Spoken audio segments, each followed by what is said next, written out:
Okay, Chair Al, we're ready to start. Okay, good morning, everybody.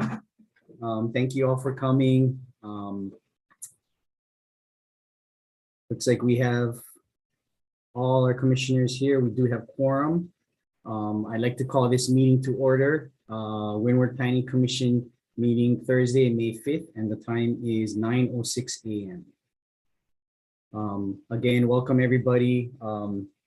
Like to see, it's nice seeing the weather is nice on at Commissioners Galimba's side and staff Jessica Andrews. It's nice to have nice weather because here in Hilo it's pretty overcast. But welcome everybody. Pursuant to Act 220, Session Laws of Hawaii 2021, effective January 1st, 2022, we are holding this meeting online with the County of Hawaii Altooney Conference Center conference room open to the public as the in-person meeting location. The public can also observe this meeting on YouTube live stream by following the link provided on the county website or by using the URL advertised on the agenda. The video recording will be available on the same YouTube channel. The minute and transcripts will also be posted on the county website at a later date. I'd like to remind all the participants the protocol for this meeting. Silence your phone and any other devices near you. Only one person may speak at a time, so raise your hand to be recognized by the chair before you speak. Speak directly and clearly into your microphone and keep your microphone muted while you are not speaking. If you talk over each other or if your microphones pick up noise, the dialogues cannot be transcribed. Thank you for your cooperation. At this time, I'd like to introduce myself and my fellow commissioners. It is a new sunshine law requirement. When you are called, please state whether or not there is anybody with you or near you. It is not required to disclose their names or where your location is. So I'd like to introduce our Vice Chair, Michelle Galimba. Are you there?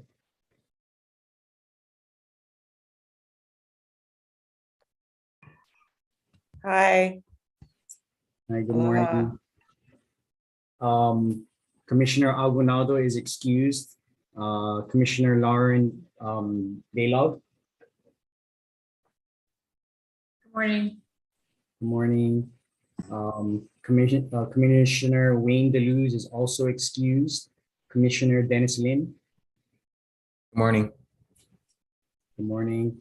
And we'd like to welcome a new member today, Commissioner Luis Daniel III. Are you there? Yep, I'm here. Yeah, last name Daniele. Daniele. Okay, thank you, Commissioner Daniele. Yeah. Thank you. Thank you. Welcome. Thank you. Welcome to our commission. Welcome to the team. And I am Chair Dino. And we do have quorum today to hold this meeting. I'd like to remind the commissioners of another sunshine law requirement that we have to at least 4 commissioners visible on the screen throughout this meeting. If fewer than 4 commissioners are visible, we must take a recess at that point until 4 or more can be back on the camera. So commissioners, please leave your camera on as much as possible. At this time, I'd like to turn over the floor to our fearless leader, Director Kern. Thank you, Mr. Chair. Good morning, everyone. I'd like to take this brief moment and opportunity to thank, but also kind of bummed out about this. But I'd like to really, on behalf of the administration, on behalf of the planning department and myself, I'd really like to thank Dean Au for his service. I know today is going to be your last commission day.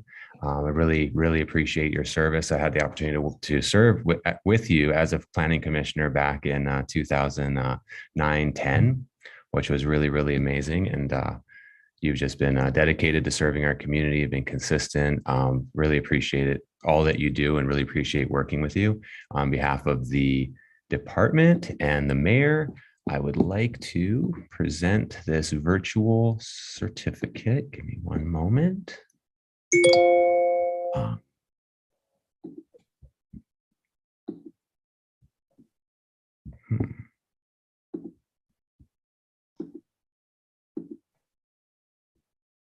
Director Kern, do you have a screen share icon on the bottom? Yeah, except it's not pulling up the It's not pulling up the actual certificate. When you click that, it lets you select which screen to show. Yeah, so I have the screens there, but it's not actually showing the certificate. Melissa, do you have that available to share? Or Maya, do you have that available? Let me try. Give me a minute.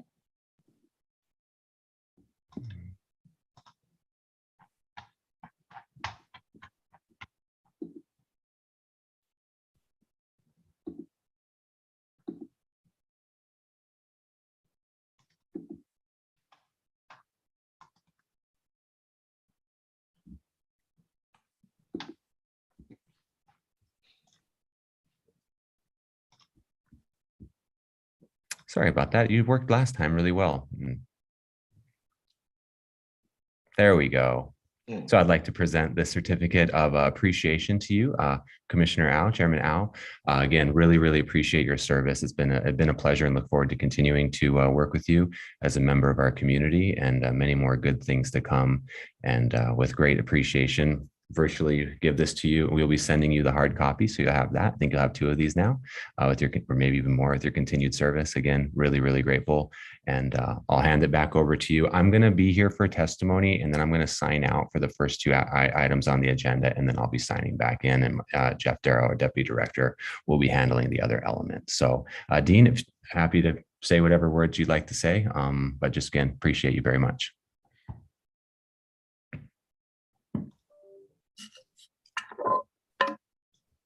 Thank you. Thank you, Director Kern. Thank you, County of Hawaii.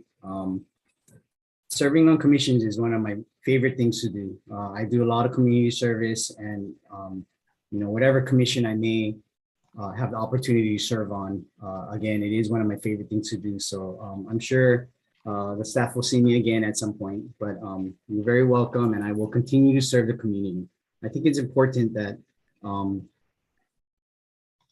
if there is an individual that wants to serve the community, they should do so. And there's different ways that you can do it. This is my way of serving the community, and I really enjoy it. So thank you for the opportunity. I'm going to miss you all. So at this point, what I'd like to do is I'd like to introduce our awesome staff.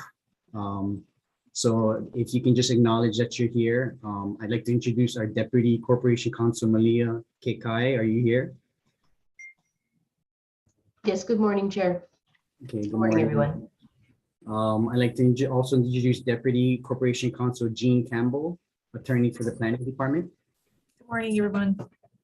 Okay, you guys all heard our Planning Director Zendo Kern speak. Welcome, Mr. Kern. Deputy Director Jeffrey Darrow, are you there? Aloha. Planning Program Manager Maya Jackson. Good morning. Planner Jessica Andrews. Good morning, everyone. Planner Christian K. Morning. Planner Tracy Lee Camaro. Good morning. And she will be assisting the public members at the in-person location. And finally, our Commission Secretary, Melissa Diacana Salvador. Morning. Good evening. Okay, at this time, did all the commissioners receive minutes for our last meeting, which was April 7th, 2020, and I hope you had a chance to review it. And may I hear a motion? Motion to approve. Second. Thank you, Commissioner Lin. Thank you, Commissioner Galimba.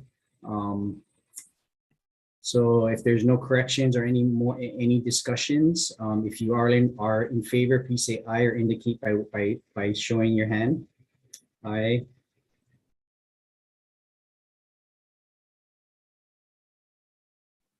Aye. Okay. I didn't quite get that. Did the other commissioners vote on the motion? Aye. Okay. Thank you. Any opposed? Okay, if not, the minutes for the April 7th meeting is approved. So at this time, what I'd like to move on to the agenda, I'd like to take public testimony on the agenda items. And I do believe we have 5 in person and 3 in the Zoom for testimony. And what I'd like to do is I'd like to go every other. And I'd like to start off with first in-person testifier at our Altooney Center. Tracy, are you there?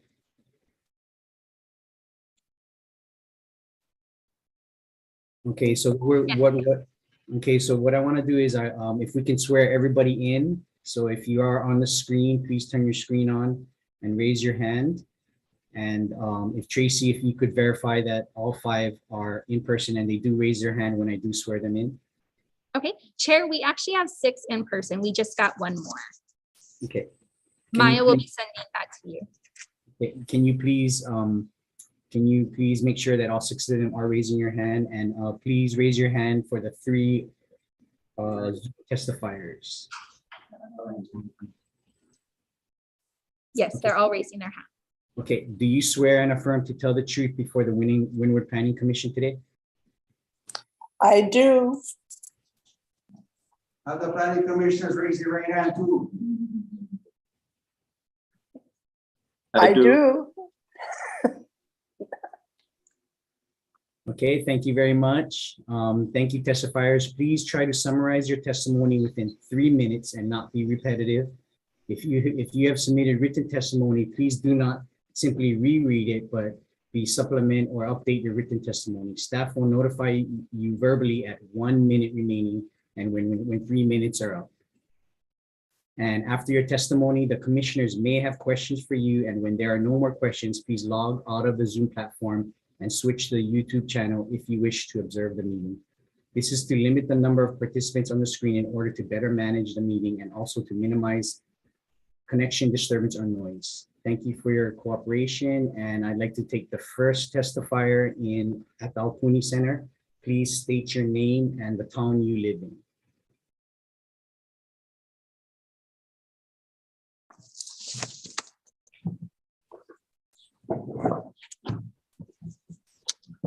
Hello, my name is Jarek Maderas Garcia. I never get to see the planning commission and the rest of the people on this stuff raise their right hand, to be honest with the people of our county. Okay.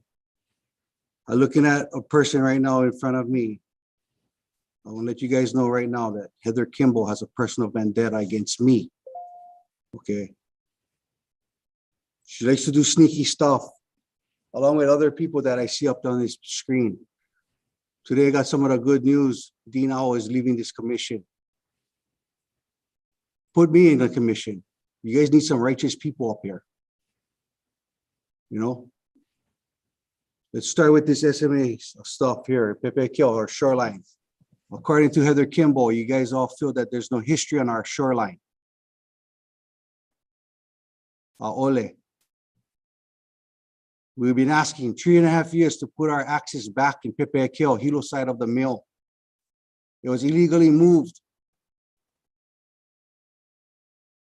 Jerry Henderson promised the community, in order to get that gated community built, it was a promise he made to our community that this access was provided. Ole, you guys don't just change stuff when you guys want to. I see some conflict of interest happening here. Mr. Darrow, Mr. Alex Roy, Mr. Zendo Kern, Heather Kimball. Please, you guys, don't just sweep things under the carpet. We have an access now that puts us right in harm's way with all these logs from Huhunoa. Put our access back. You guys want to claim unsafe? Show me the records. Show me the records that it's unsafe. Mr. Ewing is who approved of it. You guys, the county was the last people to go get this approval from environmental studies and stuff. 10 years ago, they wanted to build one house over there. And now you guys are trying to claim for one private owner. Ms. Kimball, come on, you promised us to help us. This is access that belongs to the community in order for this guy to be able to build. He promised it. There's a lot of access that he promised and he never delivered on. First and foremost, the planning commission, planning commissioner, or the planning directors, they never make sure that the enforcement was done to make sure that these things went through like promised. I mean, I'm pretty sure, Heather, you feel comfortable lying to people because you've been lying to us all this time. Mr. Chair, point of order, the testifiers are supposed to direct their testimony to you as chairperson and not other commissioners or testifiers or staff. Chair, Mr. Maderos Garcia, can you please address your testimony to the chair and the commission, please? you got it. Chair, I'm gonna tell you right now, there's a lot of conflict of interest on these pictures that you're looking at right now. We need our access back. We use that to go gather food for our families. The community used that access. We're tired of getting things taken away for you guys' private interests. Please listen, hear our voices. We have people from the community. I speak on behalf of about 150 guys from Makana Law Fishing Association. I am the president. My job is to make sure that corruption don't stop our access. My name is J. Rick Maderos Garcia, Makahana Law Fishing Association president. Please do what's right. Mr. Darrow, I will come talk to you. Chair, thank you for your time. Thank you for serving. Have a nice day. Thank you for your testimony, Mr. Maderos Garcia. At this time, I'd like to take the next testifier in the Zoom room. Maya, do we have the first person in the Zoom? Yes, I believe Ms. Rohr is the first testifier in Zoom. Okay, so Ms. Rohr, please go ahead and testify. And as a reminder to all testifiers, please address the testimony to the commission and to me, to myself. So Ms. Rohr, go ahead. You have 3 minutes. Thank you very much. Good morning, commissioners and Chair Al. My name is Claudia Rohr. I have been a resident of Hilo for more than 25 good years. I have used the shoreline trails in Pepacao for most of those years.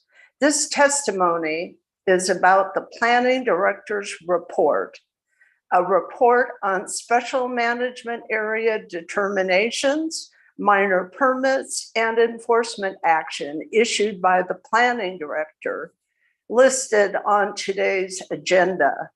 This testimony follows my oral testimony on the planning director's SMA report at the meeting held on Thursday, January 6, 2021.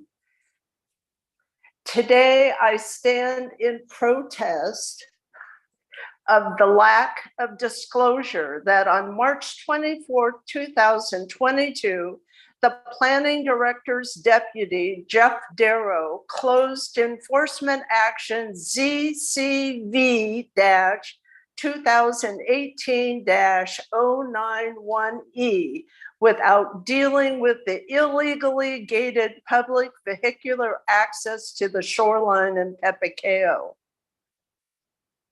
In 2005, developer Jerry Henderson and his partners doing business as Continental Pacific submitted communication amending the language of a zoning bill by adding one additional public vehicular access and parking area for 4 cars at the location south of the Pepacao Mill site known as Iron Post to Condition D,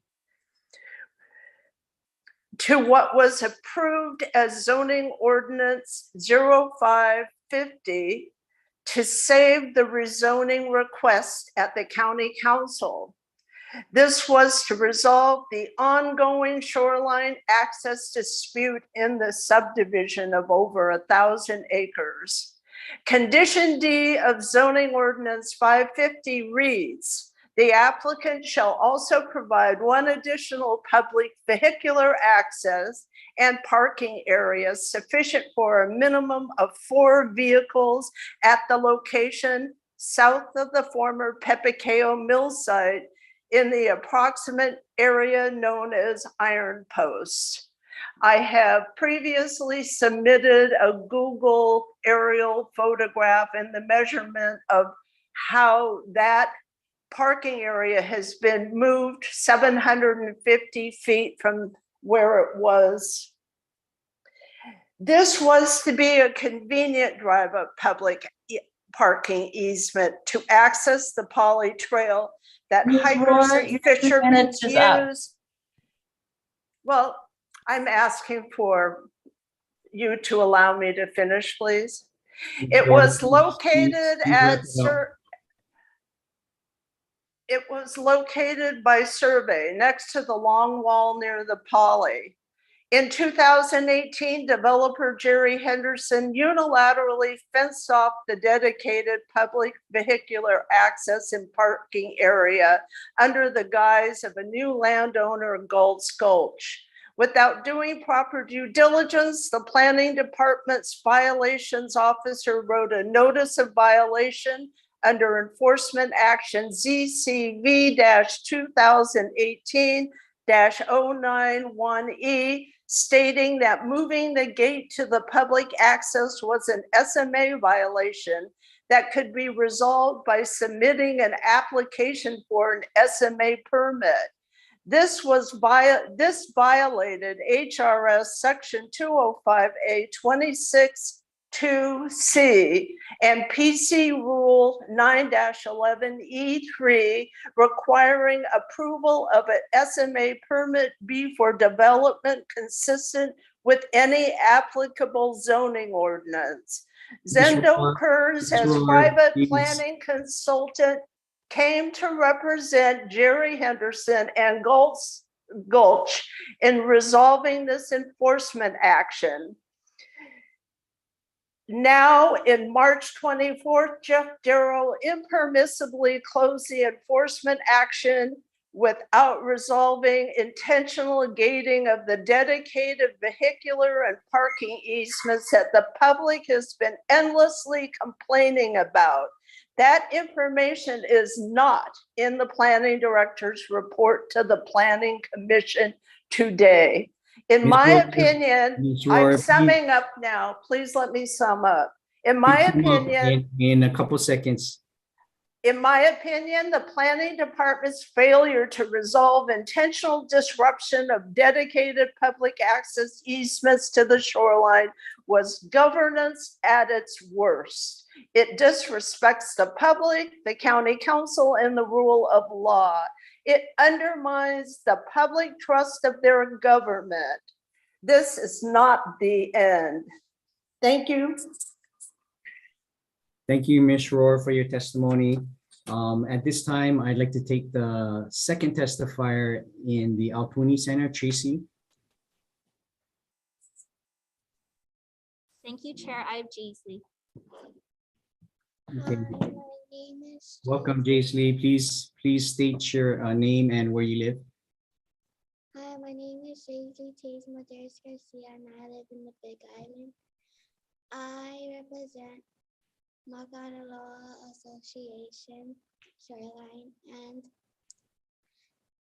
my mommy grew up over there, and I want to learn what she got to learn. So I want to learn what she got to learn. So please don't take away the fishing association access. Thank you. Thank you, Ms. Madeiras Garcia. Thank you for your time. Thank you for your testimony. At this time, I'd like to take the next Zoom testifier. I believe it's Ronald Rudney.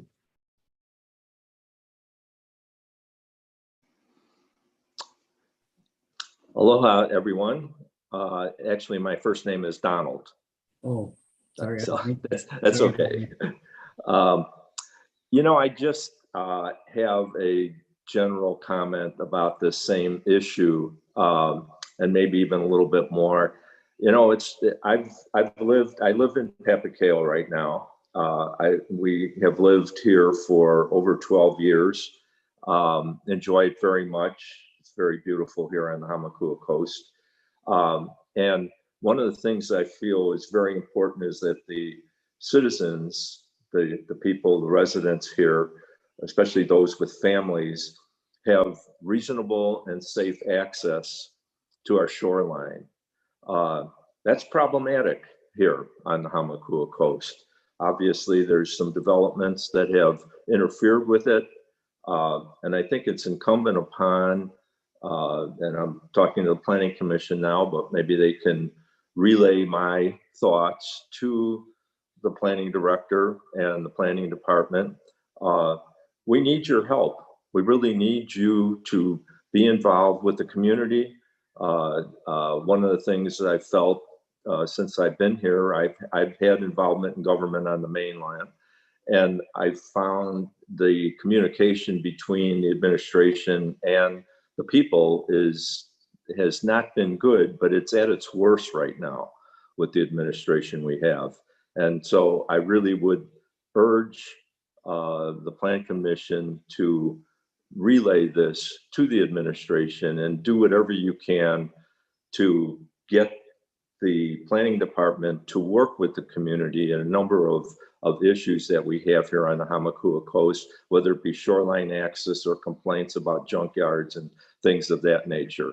I found that personally, I believe, just when I've seen that there is a lack of response to the community. And I support these people who want to have reasonable and safe access for themselves and their families. So thank you very much for letting me speak. Thank you, Mr. Rudney, for your time. Next testifier at the Altooney Center, Debbie Nakasato. There you go. Aloha kakahiaka. My name is Debbie Nakasato. I am from the Makahanaloa Fishing Association. I look at all of you and I wonder, which one of you will have a heart to listen to us? I'm not here I'm here as the people. The people. We had someone come meet with us and we heard her and she made us believe that she was going to help us. We wanted so badly to believe that. I grew up on that shoreline. I fished on that shoreline, tronet on the shoreline. I learned everything on that shoreline. We know every trail like the back of our hand. Blindfolded, you can still find the trail. So why? Why do you move it? Why do you make us go where there's logs from Honua?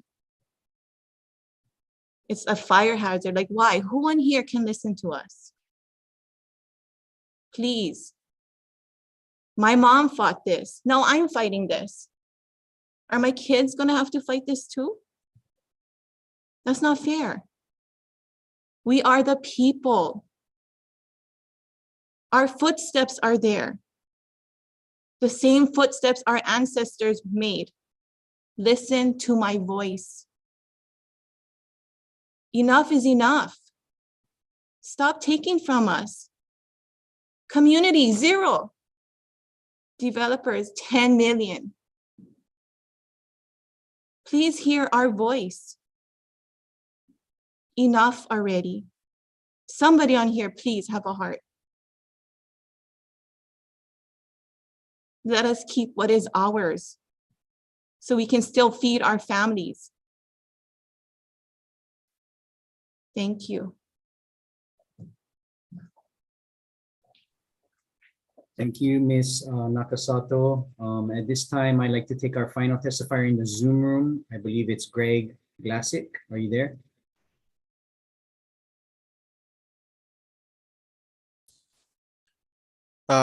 Aloha, good morning. I am here. I'm actually listening in as a applicant for item 2 on the agenda. So I'm just listening at this point. Thank you. Okay, so I believe, Maya, that we have no more Zoom testifiers. That's correct. Okay, so I believe we have 3 more testifiers at the Altooney Center. So at this time, I'd like to call up Jarek E. Maderos Garcia. Hi, my name is Jason Maderas Garcia. I live on the Big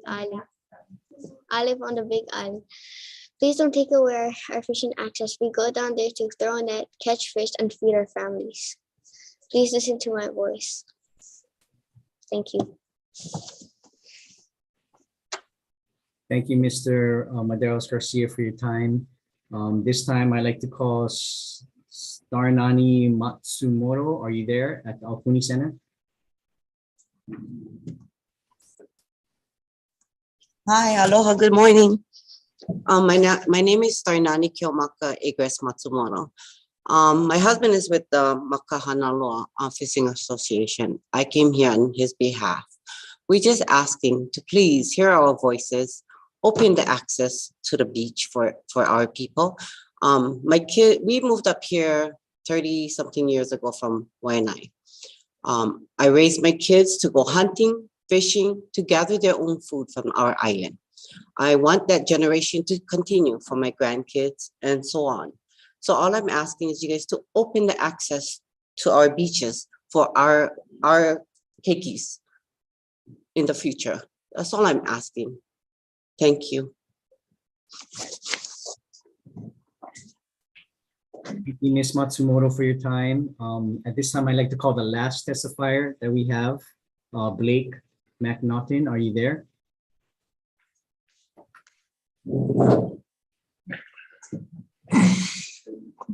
Aloha kako, mahalo for your time. My name is Blake McNaughton. I'm the Vice President of Makana Loa Fishing Association. I live in Kaupakuea, which is an ahupua'a that's right down the road. Claudia did a good job of kind of outlaying the history behind this, but I just wanted to kind of set this in the context of this whole area. You know, in 2005, the subdivisions were being developed, and the county worked with the developer and worked with the community, and the community, credit to them, they stood up and they demanded accesses be put in place. The community was promised 6 vehicular shoreline accesses down to the shoreline. They ended up with 2. The one that everybody's testifying about today is one of those accesses, which has been blocked for 4 years. The other one is blocked as well. That's been blocked for about 8 years. So you can see the frustration from these testifiers that this subdivision has not been done correctly. The county didn't receive the easements of access until 2011. People already had built in there by then. So if this is landing in the Windward Commission's lap, and I understand that a lot of you guys didn't work on this in the beginning, but we need to back up now and do this correctly. So moving this one vehicular access that runs to the shoreline back. And let me tell you, when it was blocked and there was no parking put in. In fact, no parking signs were put all around that area. We had to go in and make areas so that the public, not just our fishermen, but the public could access that area. And the landowner has never done a good job maintaining that access. They're responsible for maintaining the whole entire shoreline. You cannot walk that shoreline. So we need some enforcement. We need the county to step up and enforce the laws that are already on the books. We're not asking you to do anything that's not correct. Okay, just to give you guys a little bit of some history of this place, because this is not just a random place. Okay, this leads to a fishing spot. It's called Iron Post by by the guys, but it's Lono Ka'eho. Okay, Lono Ka'eho was an 8-headed chief from Kahiki, from Tahiti. And the story goes that he fought with Kane and Kanaloa. He fought with Pa'au, the navigator, before he came over to Hawaii. Okay, and at some point, Lono Ka'eho decided to come back from Kahiki and challenge Kamapua'a.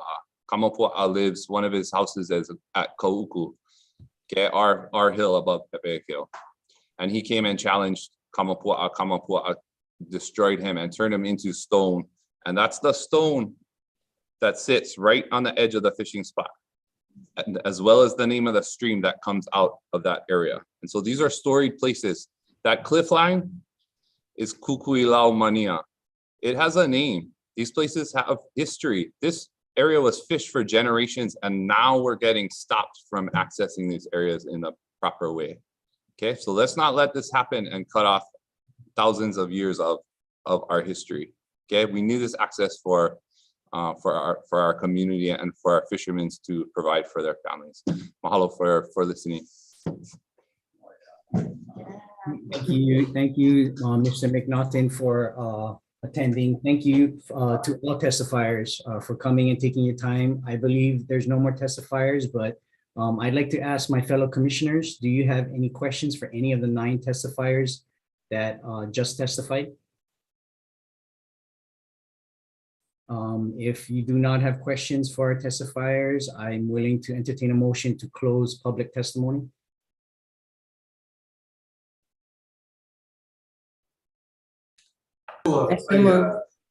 Second. Okay, thank you, Commissioner Galimba. Thank you, Commissioner Lin. So if you, let's go ahead and take a voice vote or raise your hand if you're in favor of closing public testimony. Aye. Aye. Aye. Thank you. Thank you, commissioners. Public testimony is closed.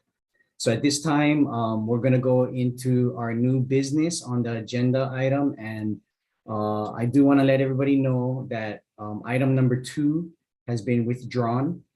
So we will be not hearing that agenda item today. So let's just move right on to agenda item number 1, applicant Lawrence Palmer. Mr. Chair? Yes, go ahead. I'm going to be signing off, and Maya will let me know when we're on to the item number 3. Thank you very much. Aloha. Thank you. So again, Maya, do you have a question? Or... Yeah, thank you, Mr. Chair. I just want to remind the testifiers that I will be moving you into the waiting room. And if you would like to continue viewing the meeting, you can go onto the YouTube URL that's on the agenda. Thank you.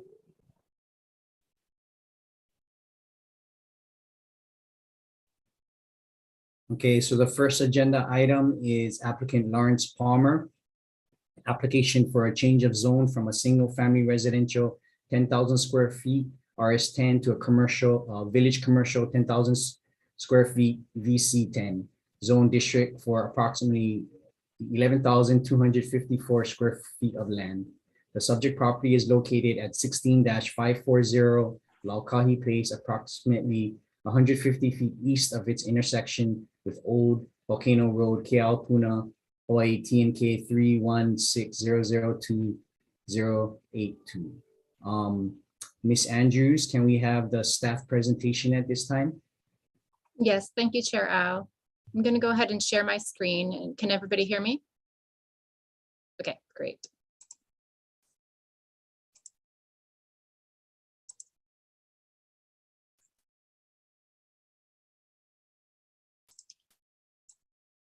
Okay, so this application, as previously stated, is for Lawrence Palmer. It's a change of zone application.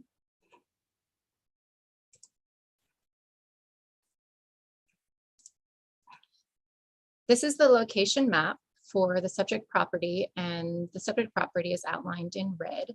It's on Laukahi Place in the village of Keau.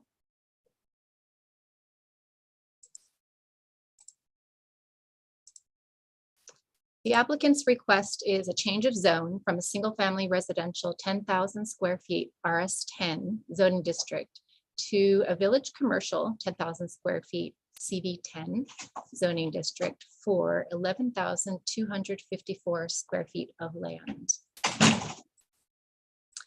The applicant proposes to convert an existing single-story, 1,152 square foot, single-family dwelling into a commercial space in order to establish a furniture and appliance rental outlet. And the applicant plans to employ 2 to 3 people with proposed hours of operation from 9 a.m. to 5 p.m., Tuesday through Saturday. The proposed site plan includes a parking lot with 4 parking stalls, one of which will be ADA accessible, and no additional structures or expansion of the existing building footprint are proposed. Here you're seeing the county zoning map with the subject property outlined in red. The property is currently zoned single-family residential RS10, 10,000 square feet. It's in yellow, as is much of the surrounding properties are similarly zoned RS10. Nearby, there is CV10 in the lavender, and there's also RS15, single-family residential, 15,000 square feet in the kind of mustard color yellow. To the north, there is some agriculturally zoned A20A properties.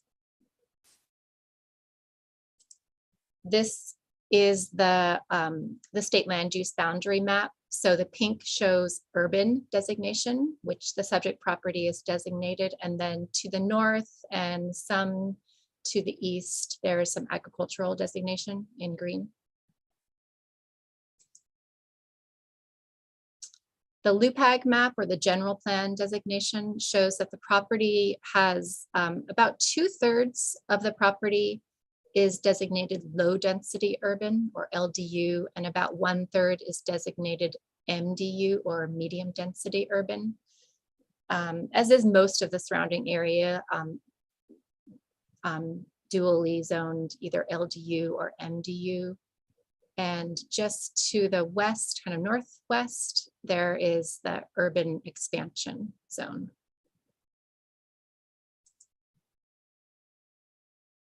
This map shows the Puna CDP, the regional, from the Puna CDP, this is the regional town center for Callao.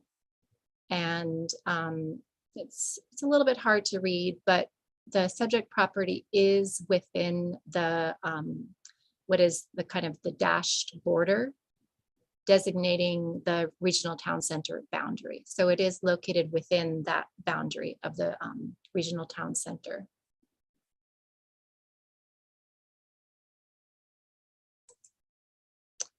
And here you'll see this, the applicant's site plan. The existing residence is kind of located right in the center of the property. The property is triangular shaped in nature, and you can see that the existing driveway, it's a fairly short driveway exiting onto Laukahi Place. And in the aerial photograph, again, the subject property outlined in red. To the left on your screen is an existing service station, and to the right is an existing school. Across the street is the new HMSA building, newer HMSA building. And this shows a view of the subject property looking straight on, looking north across the entire property. And here you'll see Laukahi Place. So on the upper left is a view of the street looking west towards the service station, and with the subject property on the right, on the far right there.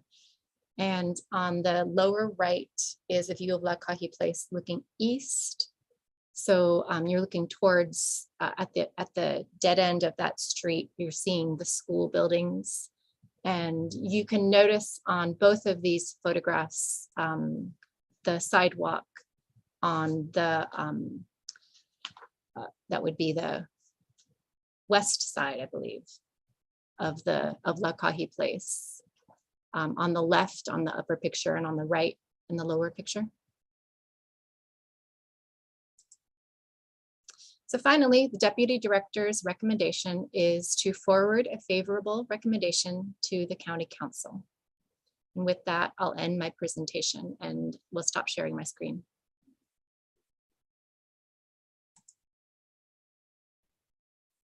Okay, commissioners, do you have any questions for Ms. Andrews? Commissioner Galimba, you have a question? Yes, I do. When was the sidewalk on the other side of the street put in and by whom? If you know that. Yeah, we did. I couldn't tell you the exact date. I believe that it was, there was a portion of it put in around 2013. It may have been a bit earlier than that, but we did a little bit of research on that. There was an existing, or there was a ordinance that did require the installation of curb gutter sidewalk.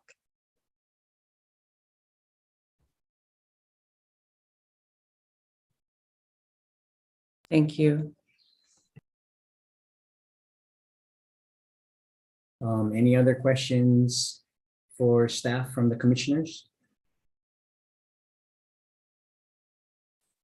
Okay, with no questions, I'd like to call the applicant and the applicant's representative to come forward, and I do need to swear you in, so please make yourself visible on the screen. Please raise your right hand. Do you swear and affirm to tell the truth on this matter now before the Windward Planning Commission? I do. Okay, so please state your name before you speak and the town you live in. So please go ahead. First question though, have you received the background report and recommendations from the planning department? Yes. Yes. Okay, thank you very much. So go ahead with your presentation. Aloha, John Pippin. I live near Honoka'a here on the Big Island. Thank you much, Chair Owl. Thank you for your service. Very sad to see you go, but appreciated the time you had here.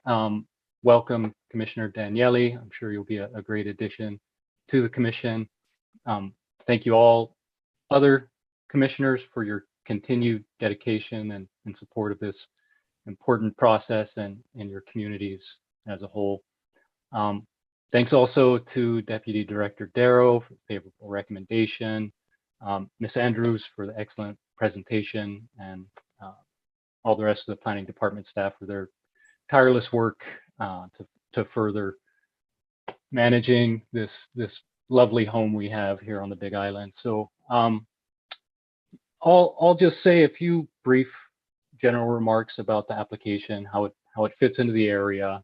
I'll allow Mr. and Mrs. Palmer to introduce themselves and their business, and then we'll kind of circle back and get into a little bit more of the meat of the conversation, the proposed amendment to the conditions. So the request as it stands is to convert this 11,000 square foot property to commercial use.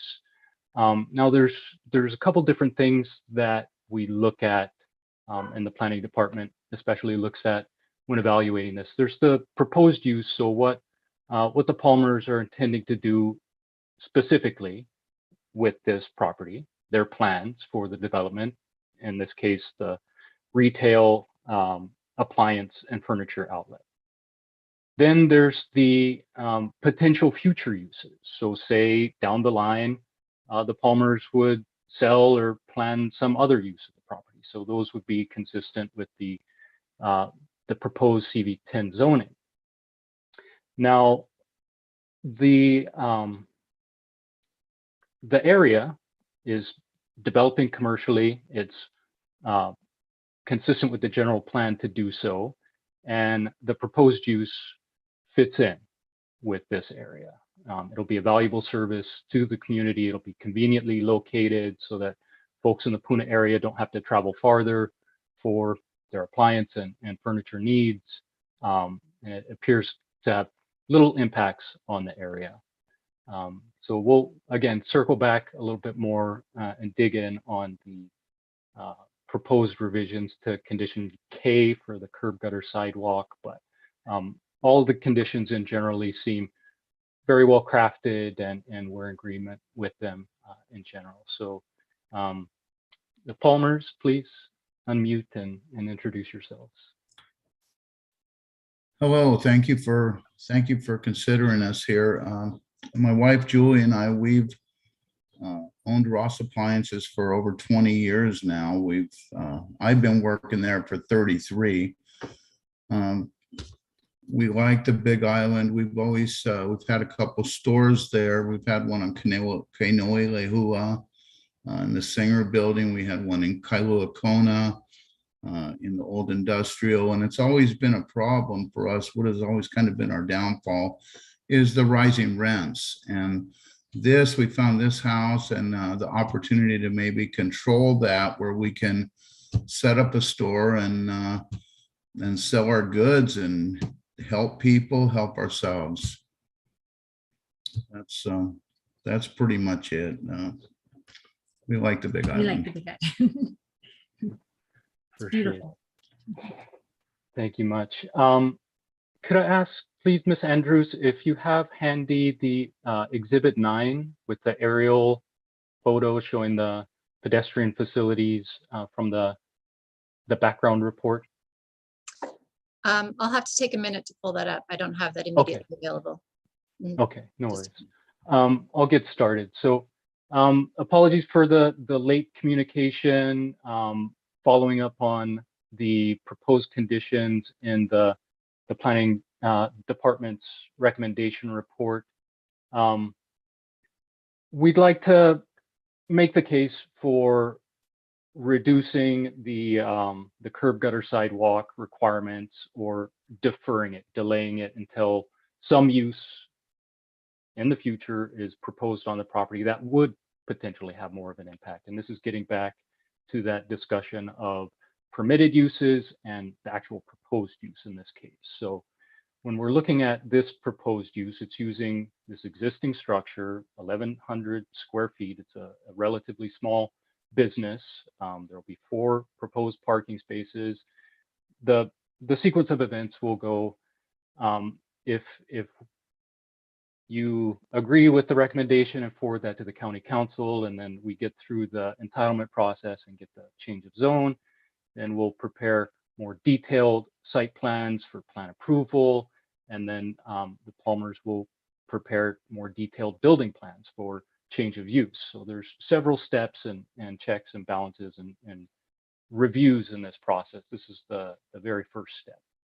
So we're looking at evaluating these conditions very carefully, because what happens a lot of times in rezone requests or special management area permits, these permits that come before you to be evaluated, is conditions are proposed and maybe they're not evaluated super carefully. They're incorporated into the ordinance or the permit, whichever the case may be. And then the applicants or the owners get into those later phases and they find that the conditions as they're written make the development infeasible, impractical, impossible, cost prohibitive. So that's what we're trying to head off here in this process. Looking forward to those engineering drawings and you know what the actual cost would be to put in the. Thanks, Ms. Andrews. This will work. So you can see we estimate that requiring curb gutter sidewalks and actually putting those in on this short stretch of road frontage on Lihipali Road would basically double the cost of this project and may make it infeasible. We can't have a a perfect idea of what those costs are going to be without the actual engineering drawings, and those are costly themselves to produce. So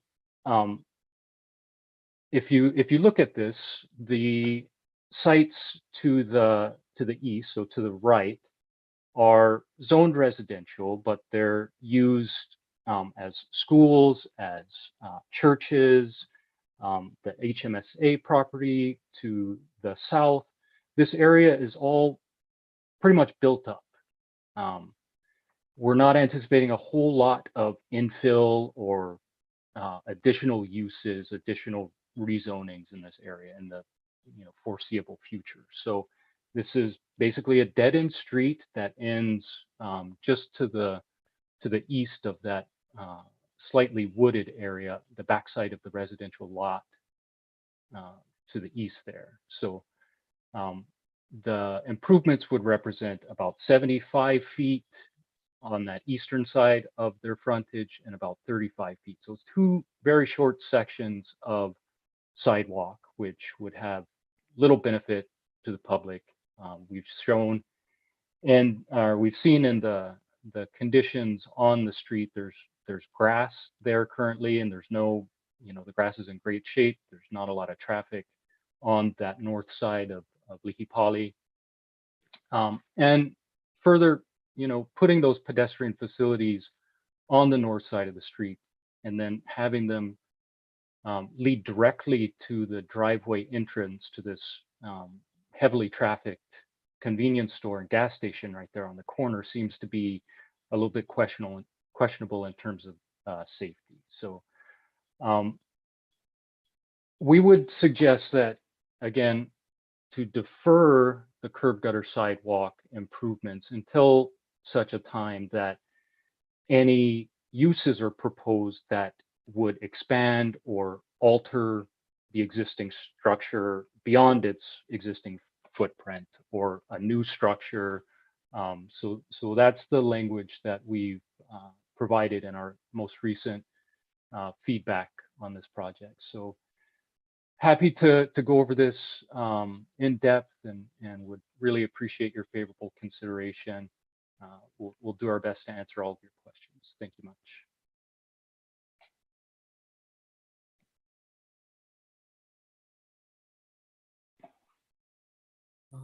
Commissioners, do you have any questions for the applicant? Chair Al. Commissioner Lin, go ahead. Could I actually have Ms. Andrews pull up that picture of the sidewalk area showing the grassy side and the house on the right? Sure. Yeah, just give me 1 minute. I'll do that.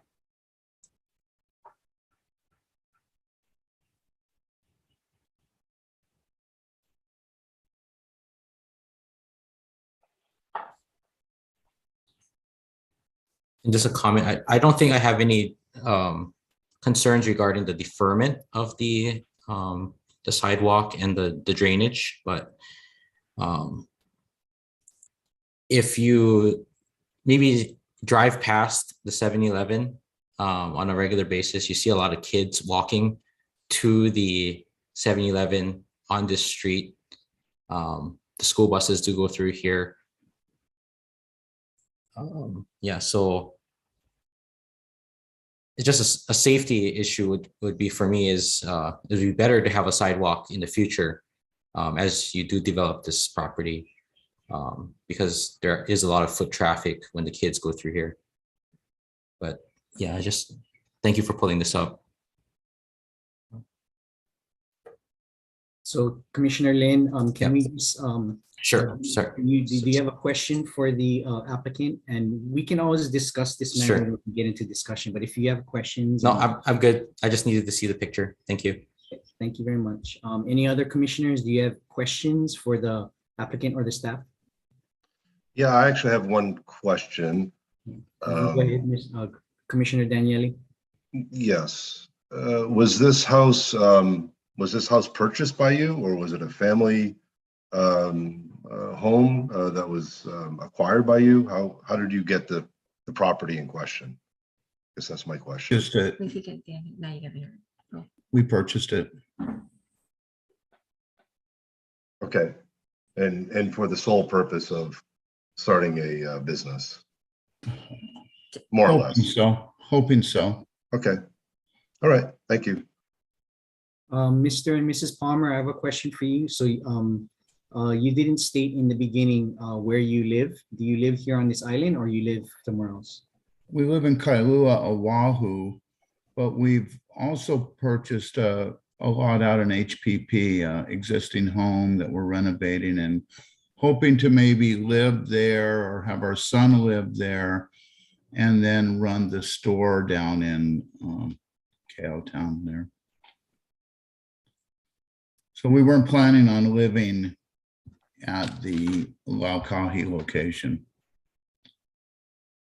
So we'd have the HPP house to go back and forth to. That we'd keep our Kailua home, and then kind of go back and forth, since we like. We like the Big Island so it's, much, and it's affordable. Yeah. Compared to where we're sitting now. So, but we live in Kailua. Okay, thank you. Any other questions for the applicant or staff from my fellow commissioners? Commissioner Galimba? So this is a question more to the staff, I think. So given their request to defer until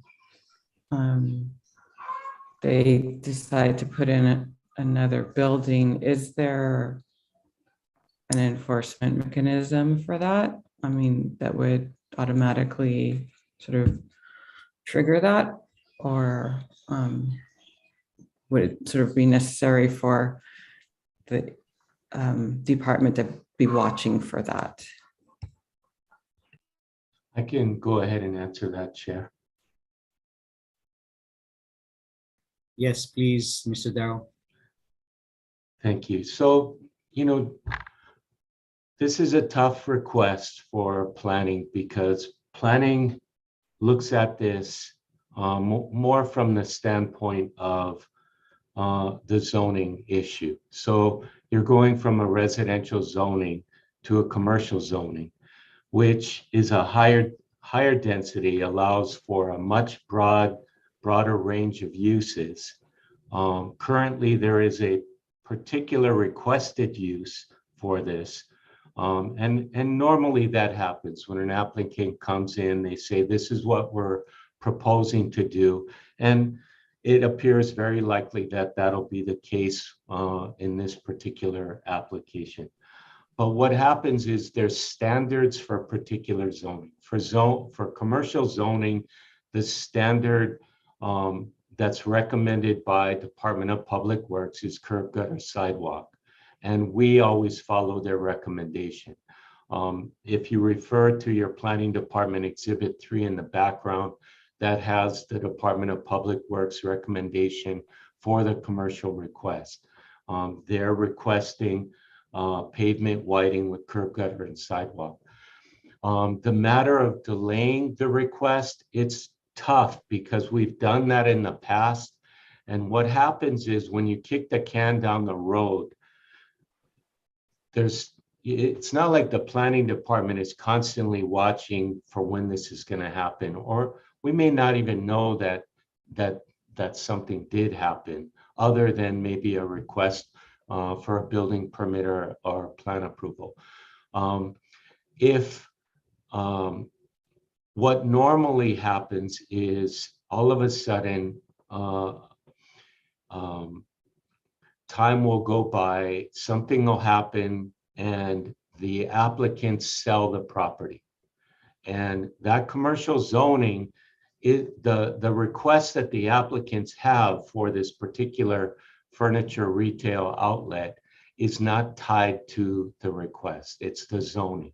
And the zoning can allow, again, a broad range of uses. There is condition M that John had referred to that kind of is a check and balance for us, that if another use comes in that's greater than this one, it triggers, because they'll have to come in for plan approval. So we can trigger a traffic impact analysis report. And then whatever requirements are placed on that, if all of a sudden it's a McDonald's going in there or a gas station, highly unlikely because there's one right next door. There may be a chance that it may require a signalization at the intersection. We just don't know. There's a lot of traffic that goes down this road. This is the back entrance to Keao Intermediate School. So again, the planning department is pretty firm on the request. This particular request has unique situations. There already is a curb gutter and sidewalk on the north side or on the other side. There's also a crosswalk from the gas station to the HMSA property that would allow safe, to come across the road and be able to access that. Again, at this point, similar to our recent Aguinaldo application, the planning department's gonna, stand with our recommendation, but if the commission feels so led that they may want to entertain a possible delay for the improvements, by all means, you folks can consider that change. Mr. Pippin? Thank you, Chair Al. Just wanted to follow up. Commissioner Galimba's question was specifically about the trigger or the enforcement mechanism for our proposed amendment to condition K, and that would be plan approval. And Deputy Director Darrow points out that that is the process. Whenever a new commercial use is proposed on the property, it would have to get plan approval from the planning department. They would check the ordinance, find that condition M as being a potential trigger for a traffic study, and find that curb gutter sidewalks would be then required by condition K. So that would be the trigger, plan approval.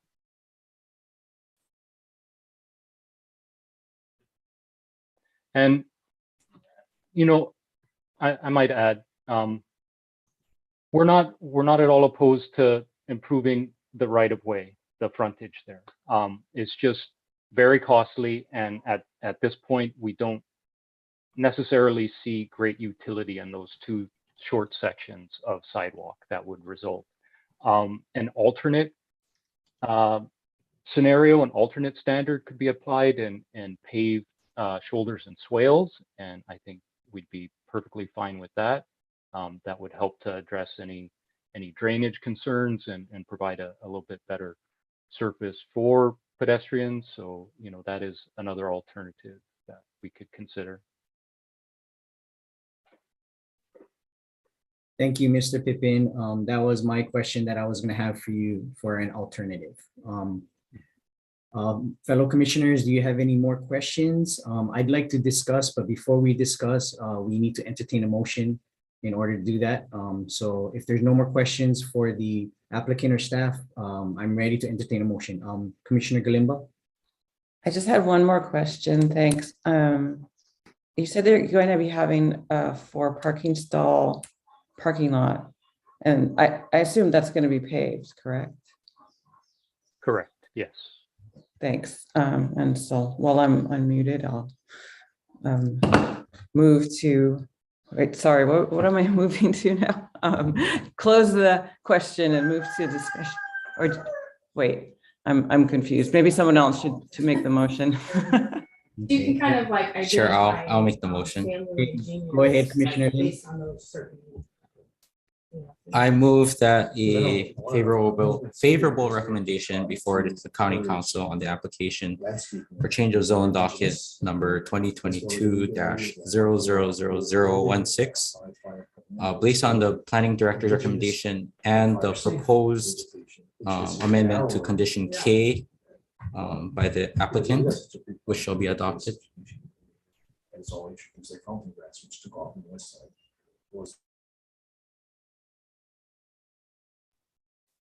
Okay, so motion is on the floor. Can I get a second?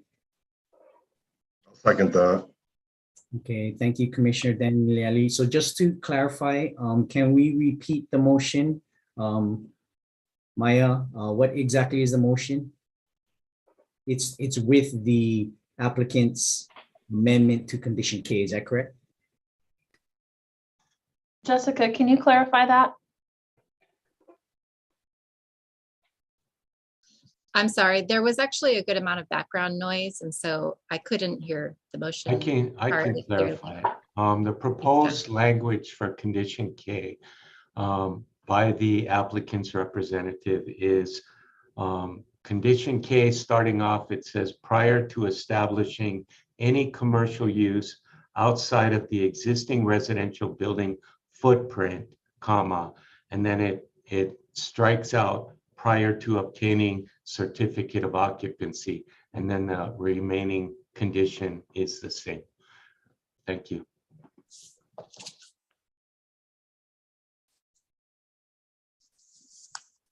Okay, motion was made and it was seconded by Commissioner Daniele. Let's go right into discussion. Commissioners? Any commissioner want to discuss? Yeah, I actually have, a couple things. I think that, there's a little bit of a precedence in terms of the sidewalk, since there's one on the other side of the street. I also think that since there's a school there and there's probably lots of kids down at that 7-Eleven, you got to take that into consideration, public safety. I also understand that, having 35 feet of sidewalk on one end and 70 some odd feet on the other end, it's maybe at this point in time, probably not something that might want to happen immediately. But I think if there's any other future development, I don't know what the other properties around that existing property that we're talking about, if there's potential for acquiring other properties and adding it to that property. I don't know if that's a possibility in the future, but I would imagine if this is a successful business, you're going to have more and more, vehicular traffic to that location. So I think there are some things that need to be, kind of talked about in terms of that condition.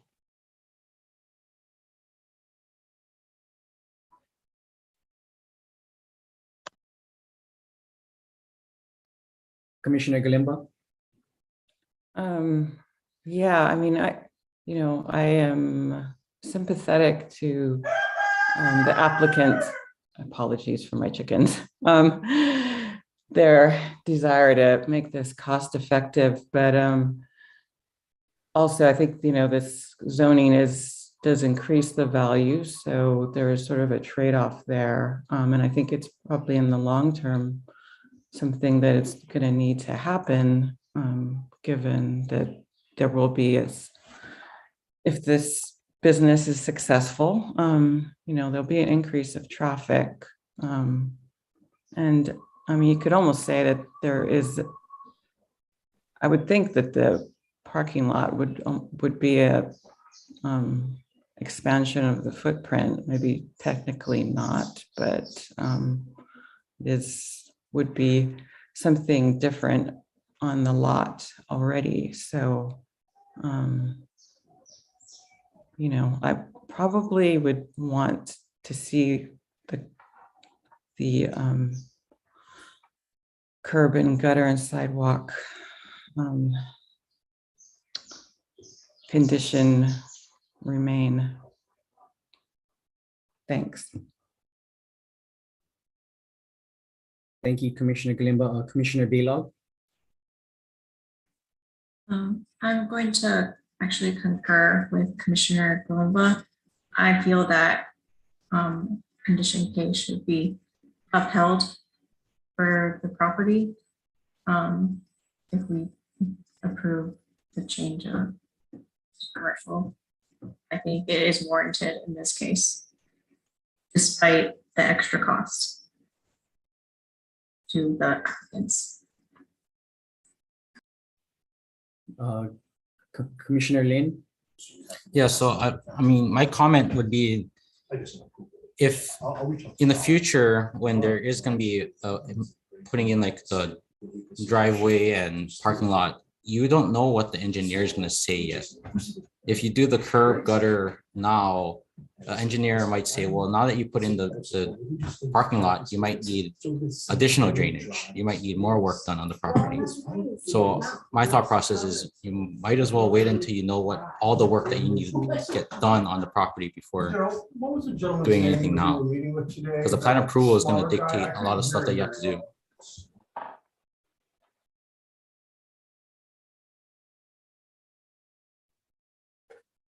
Thank you, Commissioner Lin. I understand your thinking, but I do have to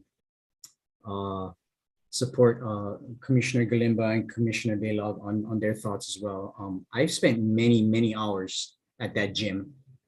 I've coached there, basketball. I've played basketball there many hours in the late night, early mornings, basketball tournaments, volleyball tournaments. There's a school back there. That road is very busy. It's a very busy road.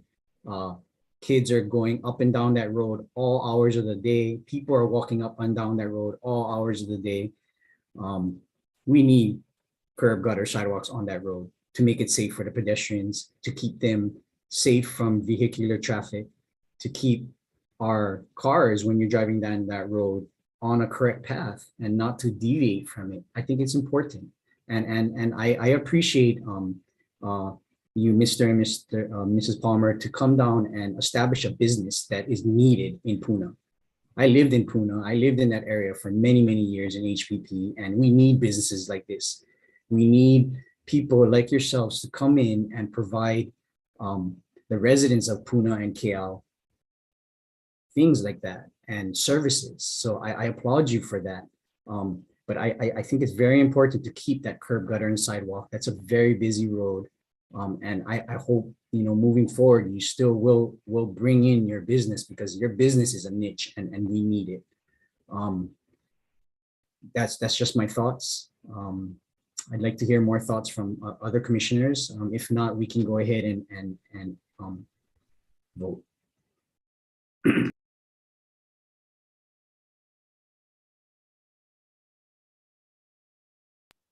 Okay, if there's no more discussions, can I ask staff a question? So I'm looking at Mr. Pippin's email with the proposed language to condition K. Mm-hmm. And by striking out that line, prior to obtaining certificate of occupancy, can you just explain to me in layman, in normal terms, Mr. and Mrs. Palmer are allowed to start their business, do whatever they need to do, start their business, and they can carry on with their appliance business, and they still don't have to do adjustments to the roadway? Is that how it is explained? Well, Commissioner Au, or Jeff Darrow, would you like to jump in first? No, go ahead. Just briefly about the sequence of what would need to happen with the condition as written, as recommended by the Deputy Planning Director. Prior to obtaining certificate of occupancy means that the building permit to change the use for the structure would be processed, and prior to obtaining the certificate of occupancy for that building permit for the change of use, these improvements would need to be done.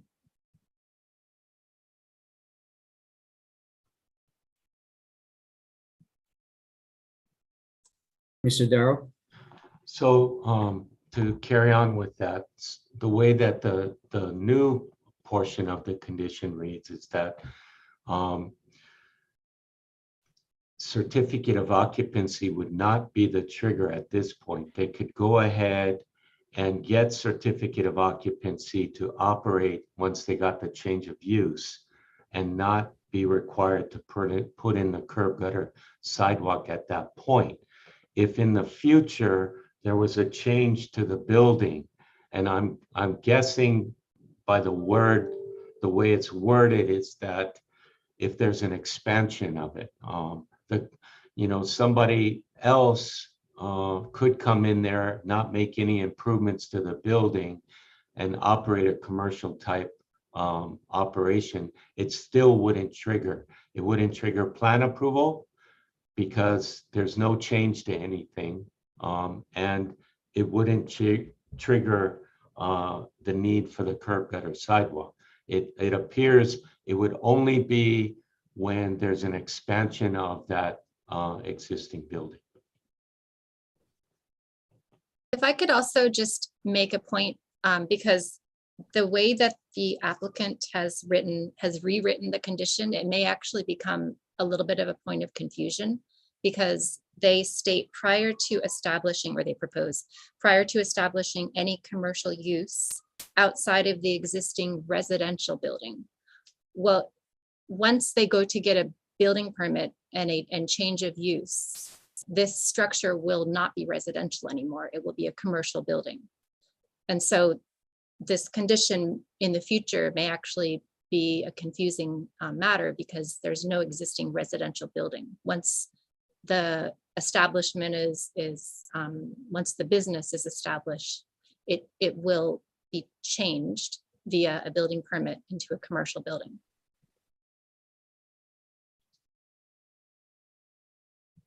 Thank you, staff, for clarifying that up, because that was my thinking as well. If you do any type of construction on the structure, improvements outside of it or within it, then that triggers all the other road requirements.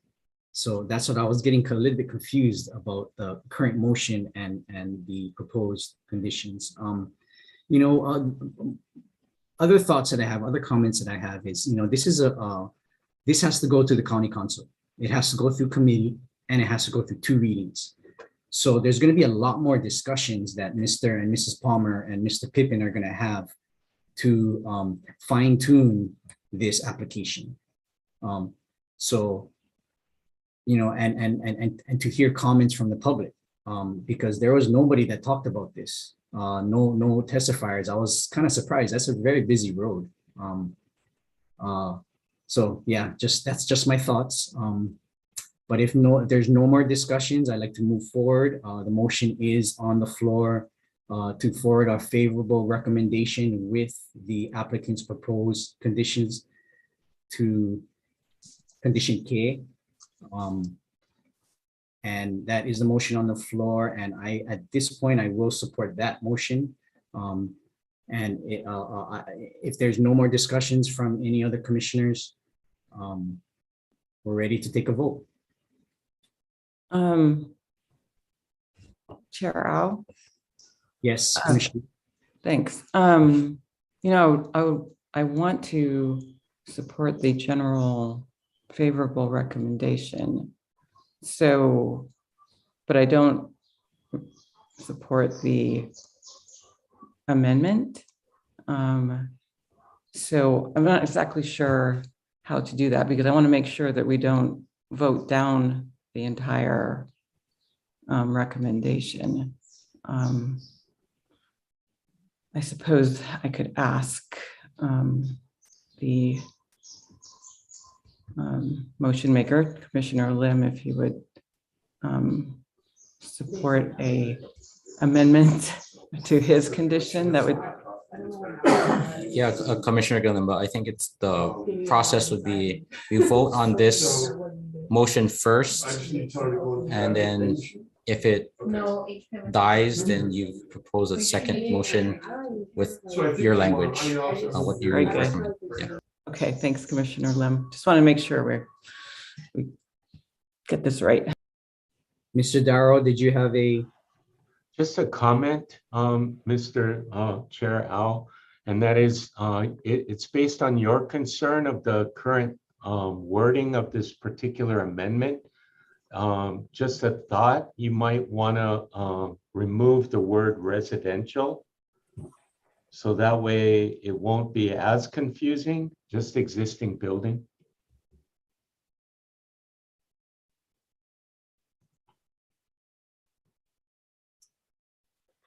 Commissioner Lin, would you be willing to amend your motion to exclude residential? I would be. That helps with the confusion. Okay, if Commissioner Lin is comfortable with that, and if Commissioner Daniele is comfortable with that as well, then I think that would be a good motion and a good amendment. Are both commissioners willing to amend that motion? Yes. Yes. Okay, yeah, with that residential line struck out, it does make it more, and does make the current motion less confusing. And if this motion passes, like I said, again, it goes to the county council in committee, and it goes again to the county council in 2 readings at the full council. So there is still time for the applicant to work things out with the community and with the county. So I will support this motion. If no more discussions, ready to entertain a motion, I'm sorry, ready to take a voice vote or individual vote, sorry. Ms. Andrews? Yes, Commissioner, maybe I'll just restate what the proposed amendment to the condition would be with striking the word residential. It would state the condition K as proposed would state, prior to establishing any commercial use outside of the existing building footprint, the applicant shall provide improvements to the subject properties Laukahi Place frontage consisting of, but not limited to, pavement widening with curb gutter sidewalk, concrete curb gutter sidewalk, drainage improvements, signs and markings, streetlights, and any relocation of utilities, meeting the requirements of the Americans with Disabilities Act and the approval of the Department of Public Works. Okay, so I'll move forward with the vote, starting with Commissioner Lin. Aye. And Commissioner Daniele. Aye. Commissioner Baylog.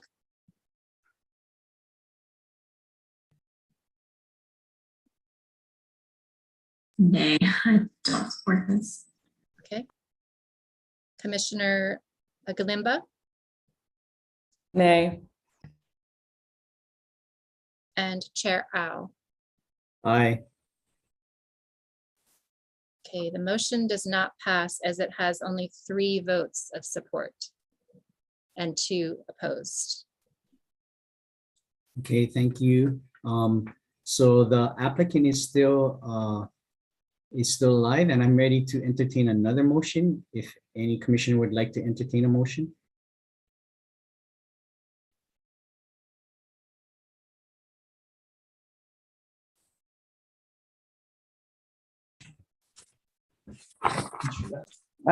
Yeah, hang on. I'll make sure we get this. I move that a favorable recommendation be forwarded to the county council on the application for change of zone docket number 2022-00016 based on the planning director's recommendation, which shall be adopted. Okay, thank you, Commissioner Kalimba. Can I get a second? Thank you, Commissioner Log. Any discussions? Okay, if there's no discussion, let's go ahead and take a vote. Okay. So we have a motion to forward a favorable recommendation to the county council. Starting with Commissioner Galimba. Aye. Commissioner Baylog. Aye. Commissioner Daniele. Aye. Commissioner Lin. Aye. Oh, I'm sorry, I didn't catch that. Aye. And Chair Ao. Aye. The motion passes 5-0. Thank you, everybody. Thank you, Mr. and Mrs. Palmer. Thank you, Mr. Pippin. You will be notified of this decision in writing. Thank you. Mahalo. Okay, thank you, guys. Thank you. Commissioner. Thank Thank you. So let's move on to the next agenda item. Chair, can I propose a 5-minute recess? Okay. Yes, we'll go ahead and take a 5-minute recess, and the time is 6, and we'll come back at 7 and 45. Thank you. Mr. Chair, I'm gonna be bowing out, and Director Kern will be taking care of the next application. Okay, thank you, Mr. Thank you. Darrow. Aloha. So we'll be back in 5 minutes, everybody. Thank you.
Commissioner Lynn, I just wanted to let you know that when you unmute yourself, there's a lot of background noise. Are you aware of that? I am. Unfortunately, my office doesn't have much sound barrier. Okay, thanks. Just wanted to let you know.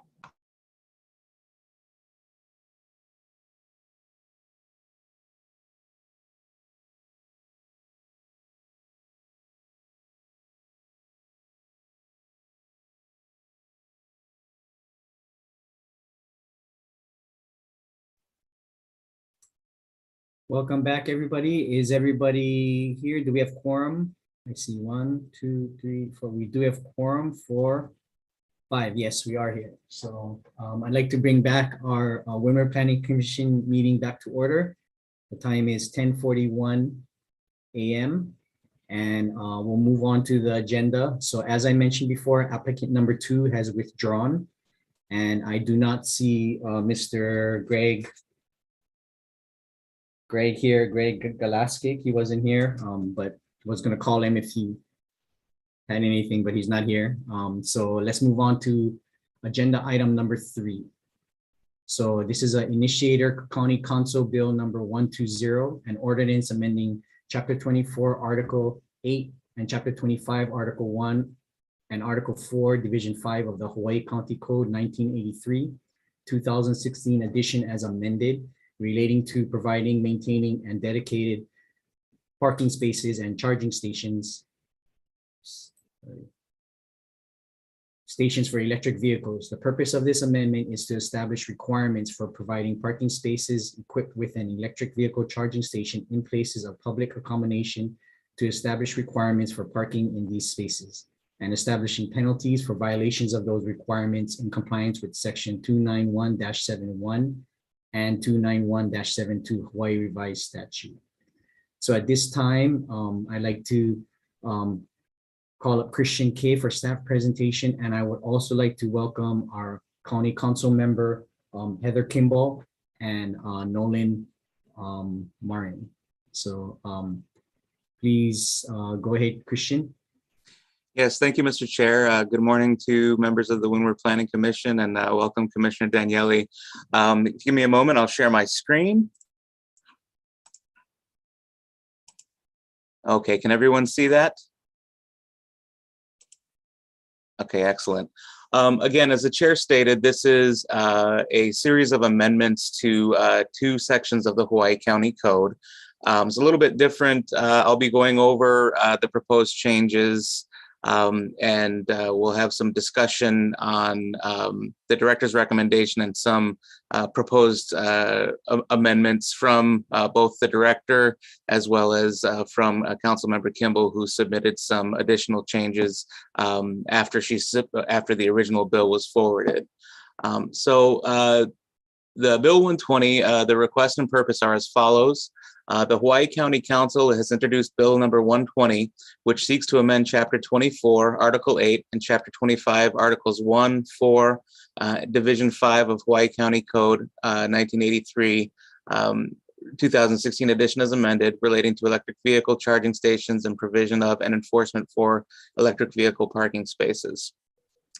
The purpose of this bill is to establish in county code requirements for providing parking spaces equipped with an EV charging station in places of public accommodation, and establishing requirements for parking in these spaces and penalties for violations of those requirements in compliance with Section 291 and 291-71 and 291-72 of the Hawaii Revised Statutes. So a brief legislative timeline to give you an idea of where this authority came from. Legislation creating both HRS 291-71 and 291-72 was passed in 2012 to require the provision of EV charging stations and associated EV parking spaces in places of public accommodation, and to provide for a penalty structure for illegal parking in those spaces. Those sections were updated in 2021 to amend language around EV charger requirements, to clarify that EVs parked in designated spaces are required to be actively charging, to allow for owners of parking facilities to charge a fee for the EV charging systems, requiring that EV chargers be maintained in good working order, and allowing law enforcement or parking enforcement officers to access private property to enforce provisions of the section, provided they contain an EV charging station. Finally, in 2021, a new section of HRS was added, and that's 291-73, to allow counties to adopt an ordinance to enforce the requirements found within HRS 291-71 and 72. So this particular bill, 120, is the culmination of the County Council's initial effort to adopt such an ordinance. So part of the definition, or part of the changes to these sections of code start with definitions.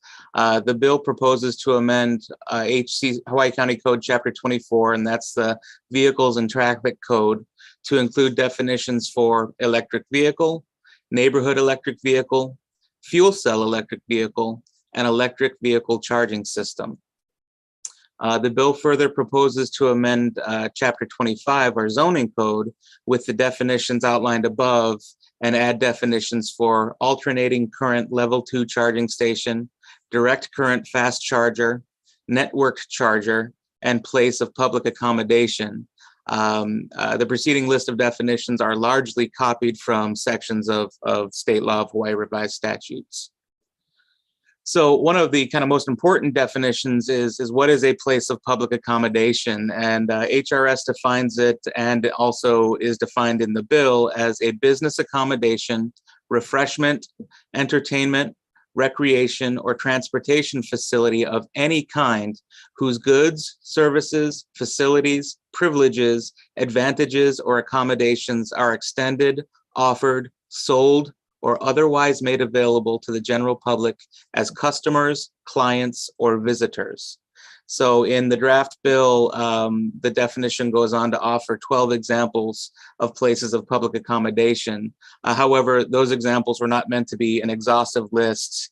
The intent of the bill is to be broadly inclusive of any places that meet the preceding criteria, regardless of who owns them. So getting into the actual proposed amendments to Chapter 24, Bill 120 seeks to amend Chapter 24 with Section 24-245.5 parking privileges by requiring that only electric vehicles may be parked in a parking space designated and marked as reserved for electric vehicles, and only electric vehicles that are actively charging may be parked in a parking space equipped with an electric vehicle charging station. Furthermore, proposed Section 24-245.6 penalties indicates that any person who uses a parking space in violation of the parking privileges section above shall be guilty of a traffic infraction and fined according to provisions in the HRS. And those provisions are fine shall not be less than $50 nor more than $100. And the fined party must also pay any costs incurred by the court related to assessing the fine. Moving on to proposed amendments to Chapter 25, our zoning code, they are as follows. The bill seeks to amend Chapter 25 with Section 25-4-54.1, parking for electric vehicles, electric vehicle charging systems as follows. For any new parking areas in places of public accommodation, and that's new as in after this bill is adopted, for each increment of 50 parking stalls, an owner shall install and maintain in good working order at all times electric vehicle chargers in dedicated electric vehicle parking spaces based on a schedule between adoption of the ordinance and the years 2023, 2025, 2027, and 2029 respectively, on an increasing scale of required chargers and number of plugs and dedicated parking spaces, depending on when the parking area is constructed. So I've just provided a small table here that indicates that if you're building your parking lot in an area of public accommodation between 2025 and 2027, you need to have networked AC level 2 charger or chargers that have at least 6 plugs in that parking facility. Moving on, now the first section was for new parking facilities. The second section is for existing parking areas in places of public accommodation with over 50 parking stalls that need to come into the planning department to apply for plan approval. The owner will have an additional 2 years to come into compliance with the requirements as follows. So instead of 2023 as the starting year, we're starting at 2025 and going through 2031. Finally, all other existing parking areas and places of public accommodation that don't have a need to come in and apply for plan approval will need to comply with the requirements of HRS 291-71, which calls for one electric vehicle charger and one dedicated stall for each 100 parking spaces. I wanted to just make a quick note. In my background and recommendation report, I incorrectly identified that last section as needing to have at least 50 parking stalls. That's incorrect. This is essentially for any other parking area that meets the requirements of HRS that doesn't need to come in for plan approval would be required to follow HRS. So that's 100 stalls or more. And so I'll just state that for the record and adjust the background and recommendation appropriately. So for those parking areas that don't need to come in for plan approval, we asked the question, kind of how will this be enforced? And the answer is it will likely be enforced by either proactive compliance on the part of the lot owner or based on public complaint for violations of the zoning code requirements that would come into the planning department. Additional proposed amendments to Chapter 25. The section further requires electric vehicle chargers to be maintained in good working order and that a dedicated parking space with appropriate marking and signage that indicates that parking is only for electric vehicles that are actively charging must be provided for all electric vehicle chargers. Furthermore, this section of the proposed bill clarifies that designated electric vehicle parking spaces shall not displace or reduce ADA accessible parking stalls. The section requires every parking facility meeting the size criteria to comply with requirements of the section, regardless of ownership, except as allowed for in the alternatives and exemptions section of the proposed bill. And finally, the section allows site owners to charge a reasonable fee for the use of a charging station.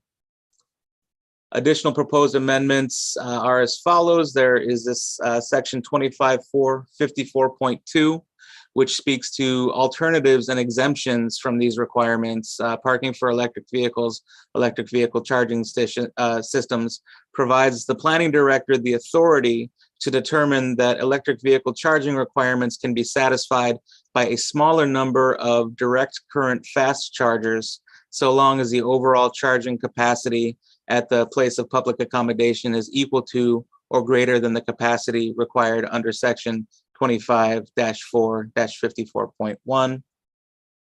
Additionally, places of public accommodation can be exempted from applicable requirements of section 25-4-54.1 should the location not have established electrical service or adequate electrical infrastructure to provide sufficient current for EV charger implementation, or if the location is identified as being in the highest flood risk zone as established by the Federal Emergency Management Agency's digital flood insurance rate maps, or the FIRM maps. So the director is recommending that the Planning Commission send a favorable recommendation of Bill 120 to the County Council with the following recommended revisions. So in the recommendation that we sent, we included a set of 12 proposed revisions. You should have also received around the same time a communication from Councilmember Kimball dated April 29th, 2022. And this is a set of suggested amendments and discussion points for the planning commissions. And this largely came out of a conversation that Councilmember Kimball and I had around the proposed bill and some of our concerns or suggested changes or improvements that she graciously went ahead and made some proposed changes to. So as I get into our 12 proposed changes, some of them were already addressed by Director Kimball's document that she supplied to us. So I will mark on our 12 proposed changes where her proposed amendments kind of address our concerns and come into alignment. And then when we get into the discussion and voting stage, we can go over those in greater detail. So those are as follows.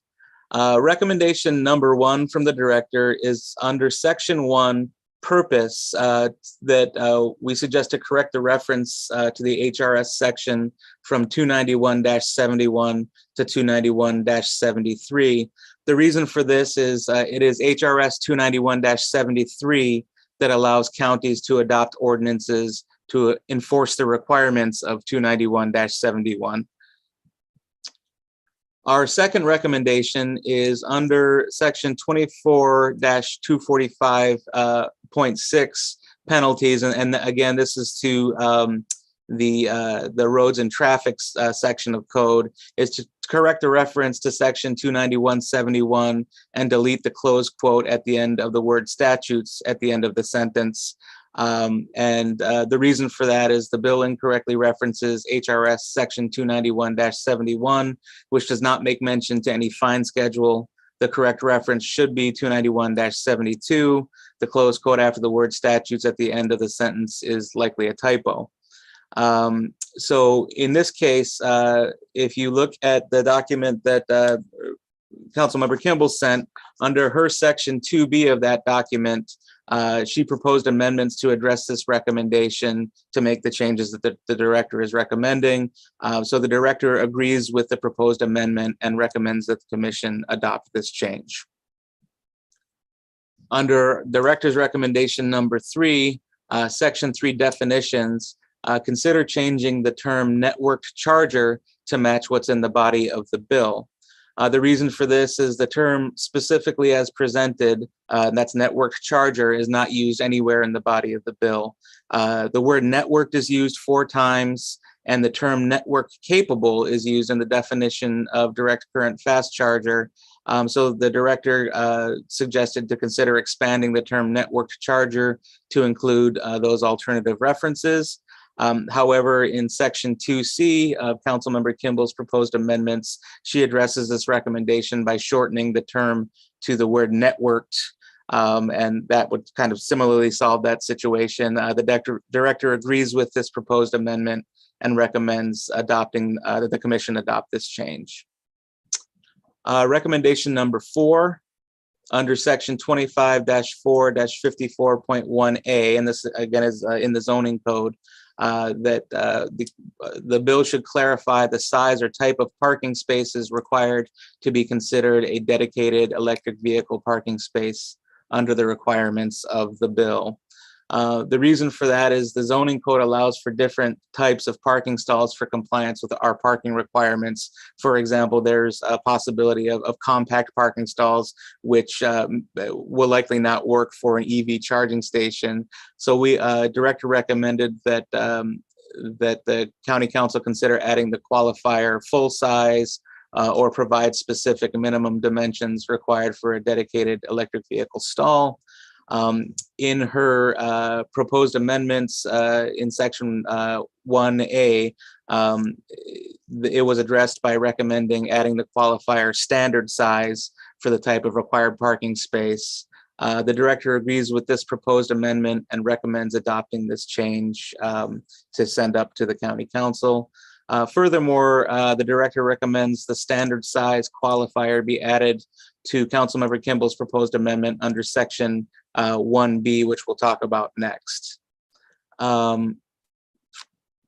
So under section 25-4-54.1A, the director recommends that the bill should clarify that the number of electric vehicle designating parking stalls shall correspond to the maximum number of plugs required under the development schedule that's laid out in that section of the bill.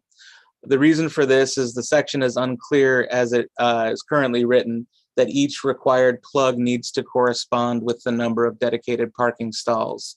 For example, after 2029, each increment of 50 parking stalls shall include 8 electric vehicle designated parking stalls, because that's the same number of plugs that will be required at that time. In section 1A of Councilmember Kimball's proposed amendments, she addresses this recommendation by adding language indicating that the required number of electric vehicle stalls corresponds to the required number of plugs. The director agrees with this proposed amendment and recommends adopting this change. Recommendation number 6, under section 25-4-54.1B, change the term plan review to plan approval and clarify the reference of an additional 2 years to comply with subsection A. The reason is there's no such reference in our zoning code to plan review. However, plan approval is the process through which parking requirements are reviewed by the planning department. Additionally, the reference to an additional 2 years is somewhat confusing. The intent of the provision should be clarified. So in section 1A and 1B of Councilmember Kimball's proposed amendments, it still references plan review. So the director maintains his request to change this to plan approval. And under section 1B of the council member's proposed amendments, she clarifies that the reference to an additional 2 years, or she clarifies that reference by including a similar installation schedule to account for the additional 2-year timeline. So the director agrees with this proposed amendment and recommends that the commission adopt this change. Under recommendation number 7, under 25-454.1C, there should be a trigger identified for existing places of public accommodation that are not subject to plan approval requirements. For example, within a certain amount of time from the code change, or based on public complaints or what have you.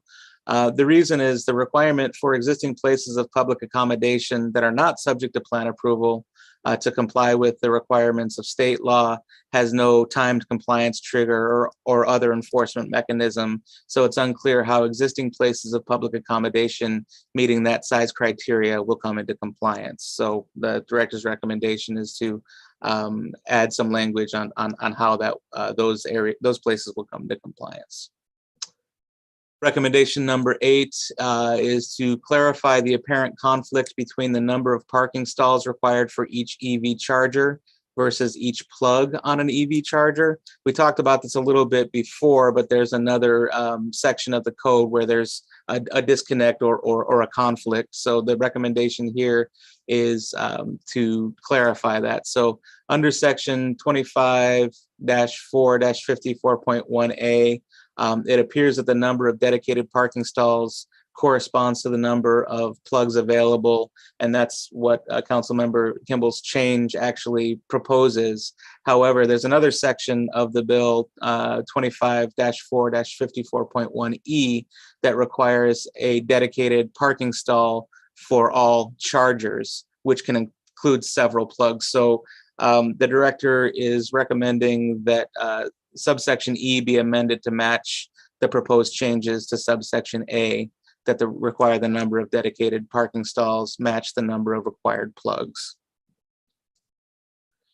Recommendation number 9 states that section 25-454.1F does not allow EV designated spaces to displace or reduce ADA accessible parking stalls, but it does not address the requirements for ADA accessible electric vehicle stalls. So the director wanted the council to consider adding a section referencing ADA requirements for electric vehicle stalls. The reason for this is in 2012, the State Disability and Communication Access Board issued an interpretive opinion relating to the requirement of EV charging stations to be accessible for all public buildings, facilities, and sites constructed by or on behalf of the state or any county. According to this opinion, where EV charging stations are provided a minimum of 5%, but not less than one of each type of EV station shall be accessible. In addition, the opinion articulates design requirements for an ADA accessible EV parking stall. So in this case, Section 1C of Councilmember Kimball's proposed amendments addresses this by adding the requirement that at least one of the designated EV parking spaces shall be an ADA accessible EV stall. The director agrees with this proposed amendment and recommends adopting this change. Recommendation number 10, under section 25-4-54.1H, we ask that the bill define what is considered a reasonable fee. The reason for that is if you look at the HRS section, it allows owners to charge a fee. It doesn't use the qualifier reasonable, and the director feels like the qualifier reasonable is somewhat subjective and difficult to enforce. So we suggested that the county council consider adding a fee cap or a fee schedule based on the number of kilowatt hours charged. To address this in her proposed amendments, Councilmember Kimball proposes to delete the word reasonable. And so it's just that they can charge a fee. The director agrees with this proposed amendment and recommends adopting this change. Recommendation number 11, under section 25-4-54.2A, consider including a ratio, formula, or equivalency table to compare the charging capacity between alternating current level 2 chargers and direct current fast chargers. Again, this section is the one that gives the director authority to require fewer EV chargers as long as the same charging capacity is there by using direct current fast chargers. The director feels like this tool will help the planning department and the director determine charging capacity between the different charger types. According to section 3C of Councilmember Kimball's proposed amendments, it's addressed by proposing a ratio allowing one direct current fast charger to replace 6 level 2 plugs, as long as there is at least one other level 2 plug to accommodate electric vehicles that cannot charge on direct current fast chargers. The director agrees with this proposed amendment and recommends adopting this change. And then finally to recommendation number 12, while section 25-454.2B1 allows for an exemption to the requirements of 25-4-54.1, if the location does not have established electrical service or lacks adequate infrastructure to provide sufficient electrical current for EV charger implementation, there's no similar exemption if internet access is unavailable at that place. The reason for this is the bill requires both the alternating current level 2 charger and direct current fast charger to be networked or network capable respectively, but there's no requirement in the bill for an internet connection to track charger use or to be remotely accessible. So the director wants the county council to consider clarifying whether an internet connection is a requirement for implementation of the proposed bill. And so those cover, again, the director's 12 recommendations. And again, many of them were already addressed by Councilmember Kimball's communication. There are a few more additional proposed amendments in the communication. And so they are as follows.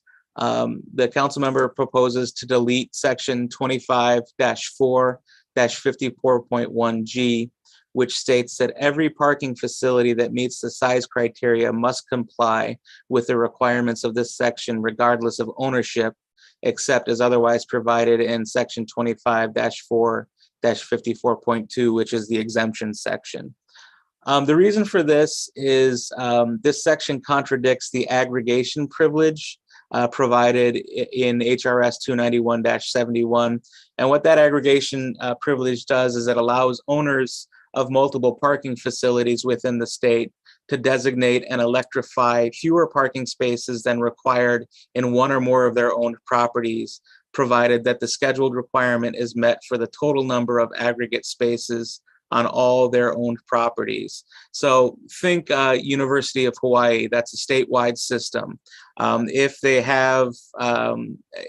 max out the number of charging stations, in their facilities on Oahu to meet the overall requirements, they may not have to add those a charging station and a new parking facility here in Hilo. So that's the state law allows that kind of aggregation privilege, and because that privilege is enshrined in state law, the bill cannot conflict with that. Additional proposed amendments from Councilmember Kimball is under section 25-4-54.1, parking for electric vehicles, electric vehicle charging system. She proposes to add with the appropriate item lettering, electric vehicle charging stations shall only be required to be available for use by the public during such times as the place of public accommodation is also open for public use. The reason for this is to clarify the times that EV charging stations are required to be used. And so the director agrees with this proposed amendment and recommends adopting this change. There is an additional proposed amendment to section 25-454.2, alternatives and exemptions, parking for electric vehicles, electric vehicle charging systems. Section B1 to read as follows. The location does not have, so there's an exemption if the location does not have established electrical service or lacks adequate electrical infrastructure to provide 240 volt electrical service for electrical vehicle charger implementation. The reason for this is to clarify and to quantify what was meant originally by sufficient electrical current. The director agrees with this clarifying amendment and recommends that the commission adopt this change. And another proposed change is under section 3 definitions. The council member proposes to amend the words or the definitions for electric vehicle charging system, alternating current level 2 charging station, and direct current fast charger to delete references to installation compliance with Article 625 of the National Electrical Code, as it is already covered by Chapter 5D, which is part of our building code of the Hawaii County Code. So really, I believe the council member felt like it was kind of redundant since our county code already requires that. So the planning director agrees with the proposed amendment and recommends that the commission adopt the change. And then this was not, this next proposed change was not part of the document that was provided to you from the council member. However, she would like to add that under section 25-4-54.2, alternatives and exemptions, parking for electric vehicles, electric vehicle charging systems, she'd like to add a subsection C, which would be worded as follows. Owners of multiple parking facilities within the state who intend to use the aggregation allowance provided in section 291-71 Hawaii Revised Statutes shall provide the director with documentation to demonstrate that the electric vehicle charging requirements have been met at the time of application for plan review. And so this is addressing what we just spoke about with that aggregation privilege. The bill is proposing to require actual evidence that the owner is meeting that aggregation requirement. The director agrees with this proposed amendment and recommends recommends adopting the change with a suggested change again from the term plan review to plan approval so that it's consistent with our zoning code. And again, so those are the kind of the proposed changes. In the memo from Councilmember Kimball, there were a few other kind of discussion points that she wanted to bring up with the commissions to consider strengthening the bill. The first one is for existing places of public accommodation that come in for plan review or plan approval and would be subject to section 25-4-54.1B. What other criteria should exist for the EV charger requirement to be triggered? And the statement here is some plan reviews may not have anything to do with parking should they have this requirement. So this is something that certainly the commission can discuss as they feel necessary. However, because the commission may not be intimately familiar with plan approval and how that works, the director is kind of going to make a response and statement, and that is that places of public accommodation where electric vehicle parking requirements are considered under this bill would occur. Thus, all will have a parking component. Additionally, most circumstances where plan approval is triggered, required parking is already considered. So the director feels like, based on this, the current language of the bill would be sufficient. But again, if the commission disagrees, then we can have that discussion later when we get to here. And then the second discussion point is for existing lots, if the electric vehicle charging parking stall requirements put them in violation of any other zoning code parking stall requirements due to needing an ADA accessible stall, which is going to be larger than a normal stall size, and perhaps converting stalls from compact to standard size, what should happen? Can the director approve a variance? Should they be exempted from putting EV chargers in those lots or be allowed to modify the requirements? So this question is more around those parking lots that are kind of maxed out on parking. So when an applicant comes in for plan approval, our county code lays out how many parking stalls should be required based on, for example, gross square footage, floor area for commercial uses, or other requirements based on different uses. So in the case where, if this bill is passed, if now an owner who's maxed out on that parking needs to provide an ADA required stall, which may knock down below that minimum zoning code requirement for parking stalls, how should we deal with that? And so the director's response, again, is as follows.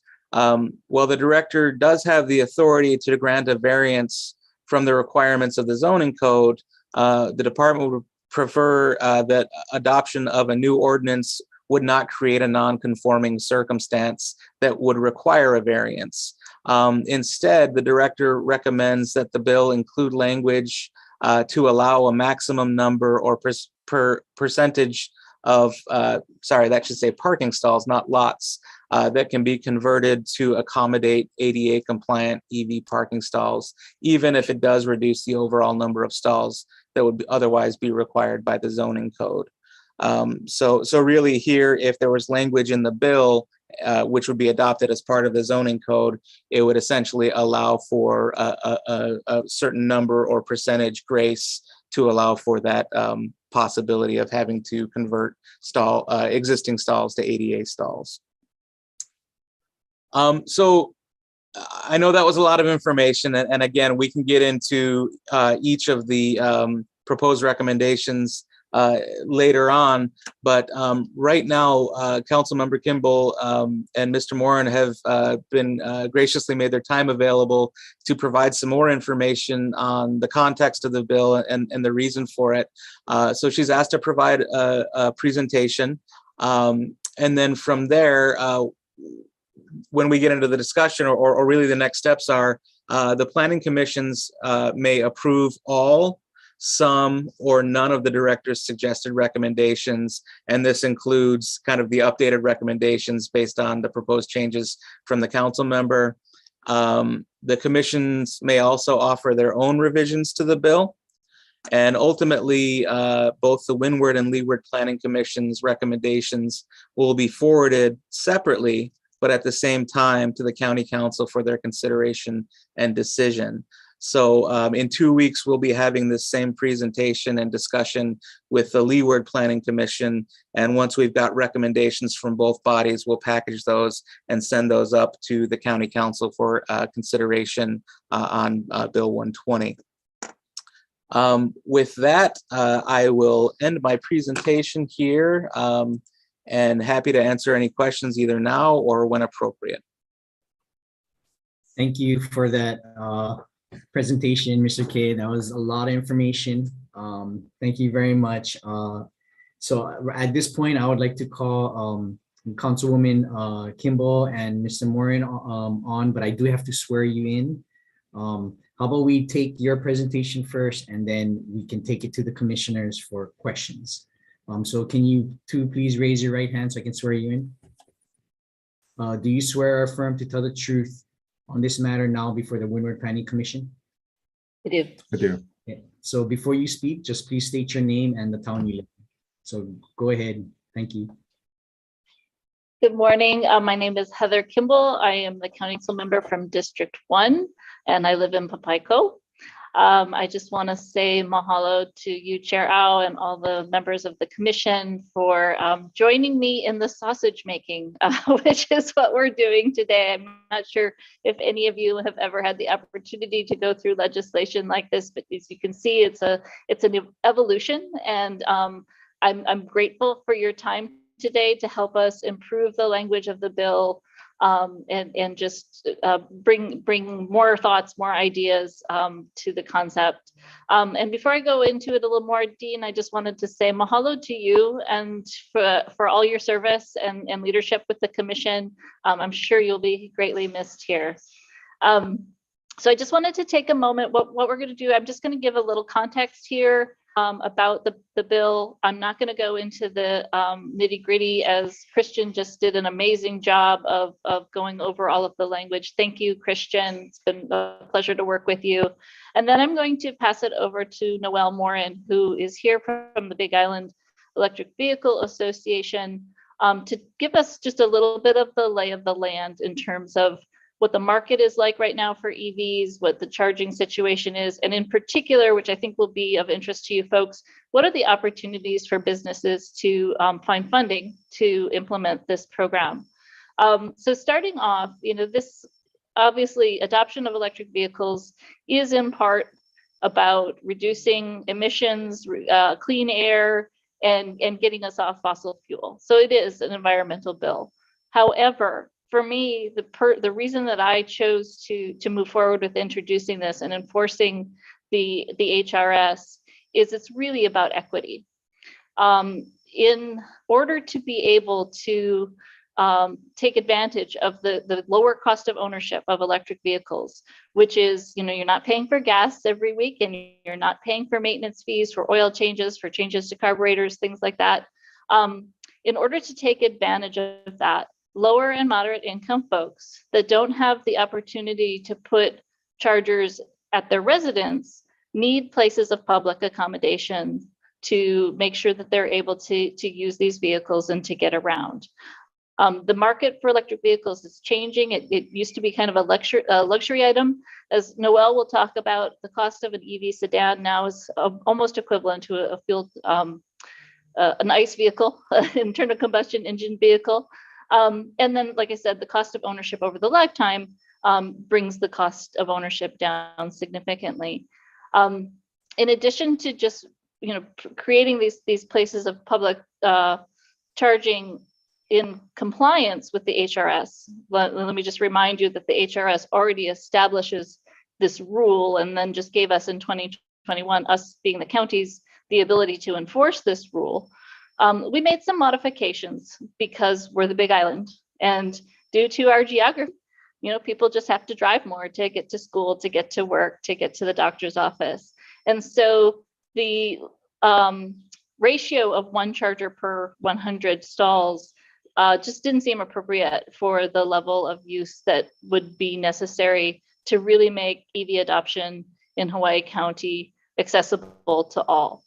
I also want to just make a final note that providing these places of electric vehicle charging at places of public accommodation also allows us to more readily loop in the rental car companies and allow them to provide more EV vehicles as part of their fleet.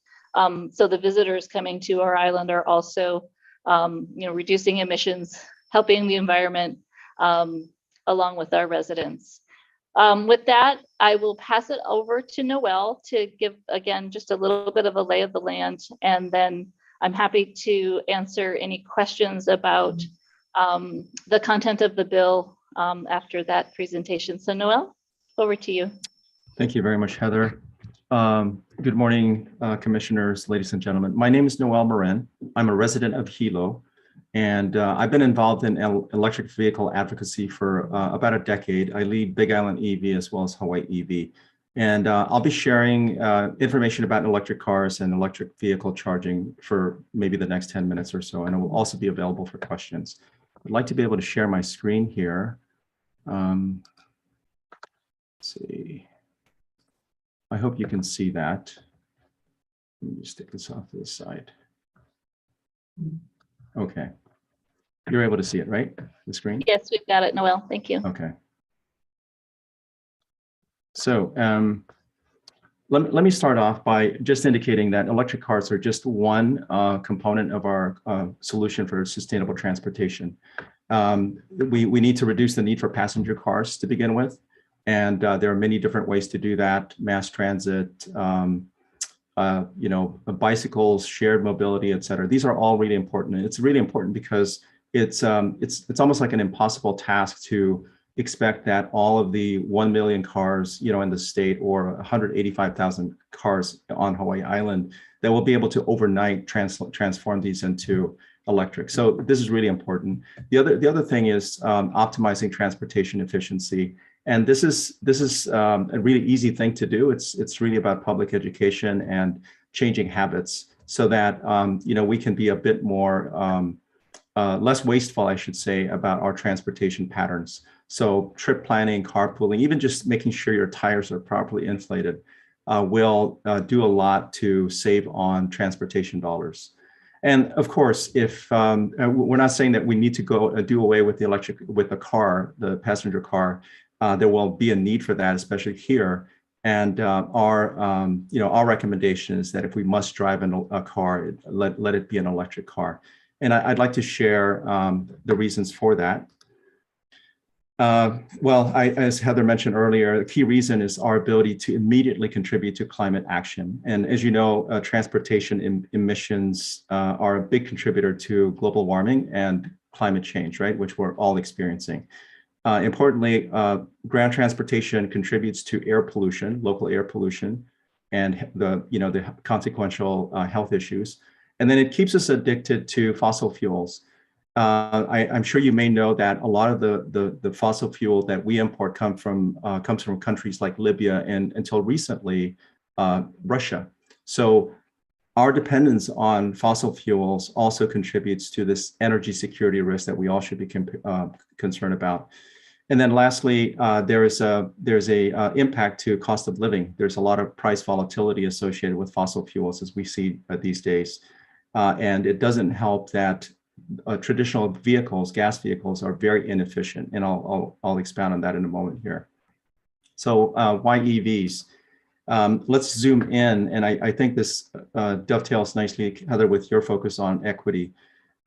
There's a tremendous number of pocketbook benefits, right? And this should be available to everybody, not just the well-to-do. So the first thing is that because EVs are very efficient, they're up to 100% efficient, in fact, because when you slow down the car, take your foot off the accelerator, you're going downhill and you're just letting off the accelerator, you're actually recharging the battery. You're actually collecting back the energy and transforming that into electricity that goes into the battery. So you're essentially able to recoup energy that you use when you're propelling the car. On the other hand, gas cars are up to 30% or so efficient. And what that means is that 70% or so of the energy dollars that you put in your gas tank is actually wasted. It's wasted as heat. So there's a fueling efficiency component here that everybody should be able to avail of.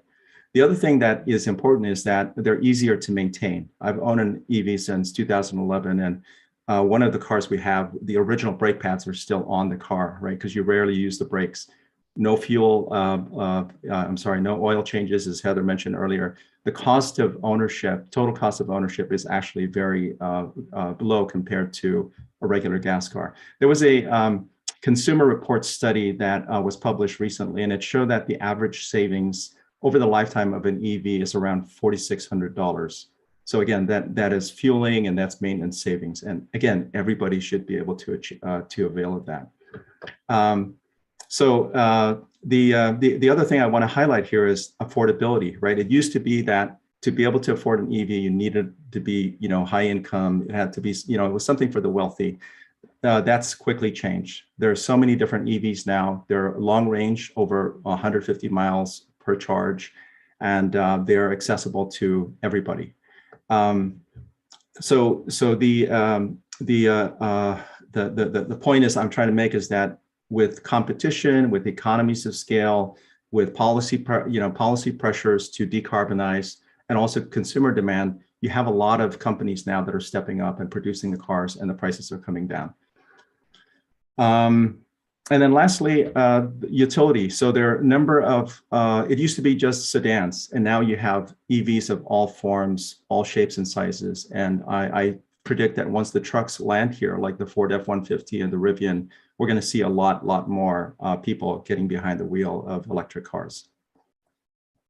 A really important development is, and this is what I'm referring to as policy pressure, is that many governments across the globe have already started to declare that they're going to be phasing out gas cars in the future, right? And you'll see that we have some states in here as well.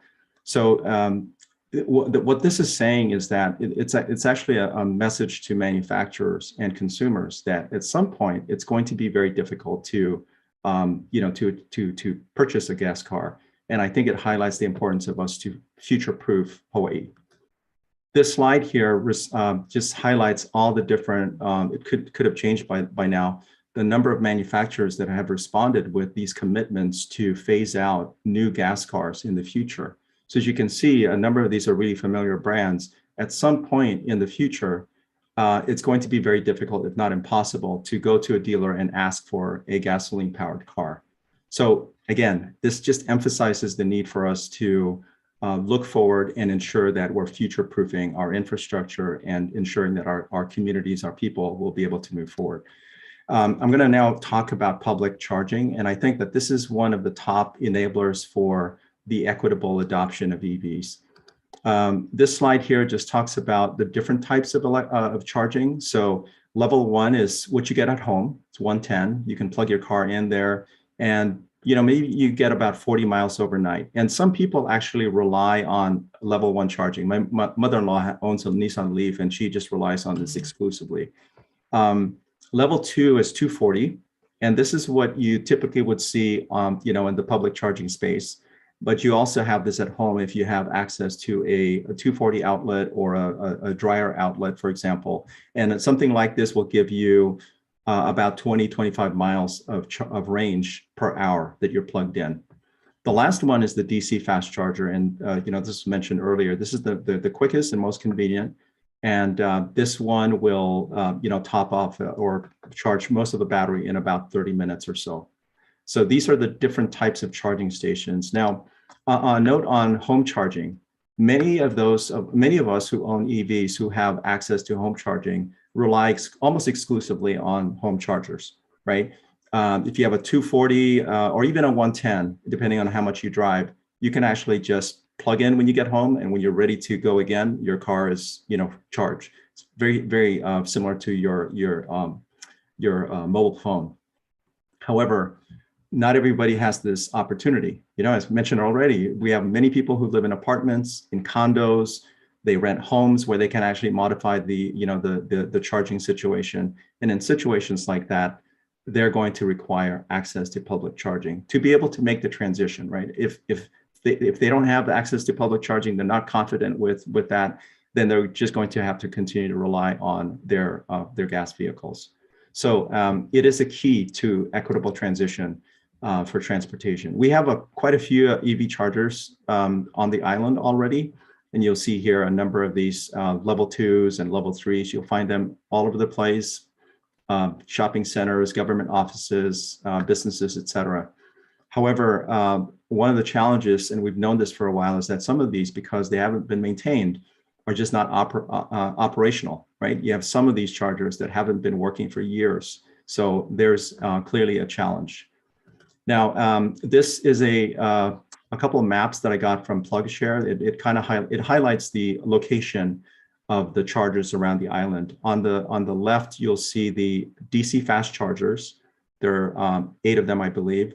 And then on the right, you see the level 2 chargers. And there are about 33 of them around the island. The main reason I wanted to highlight this is that you'll see the tool icon there that just highlights that it's not operable.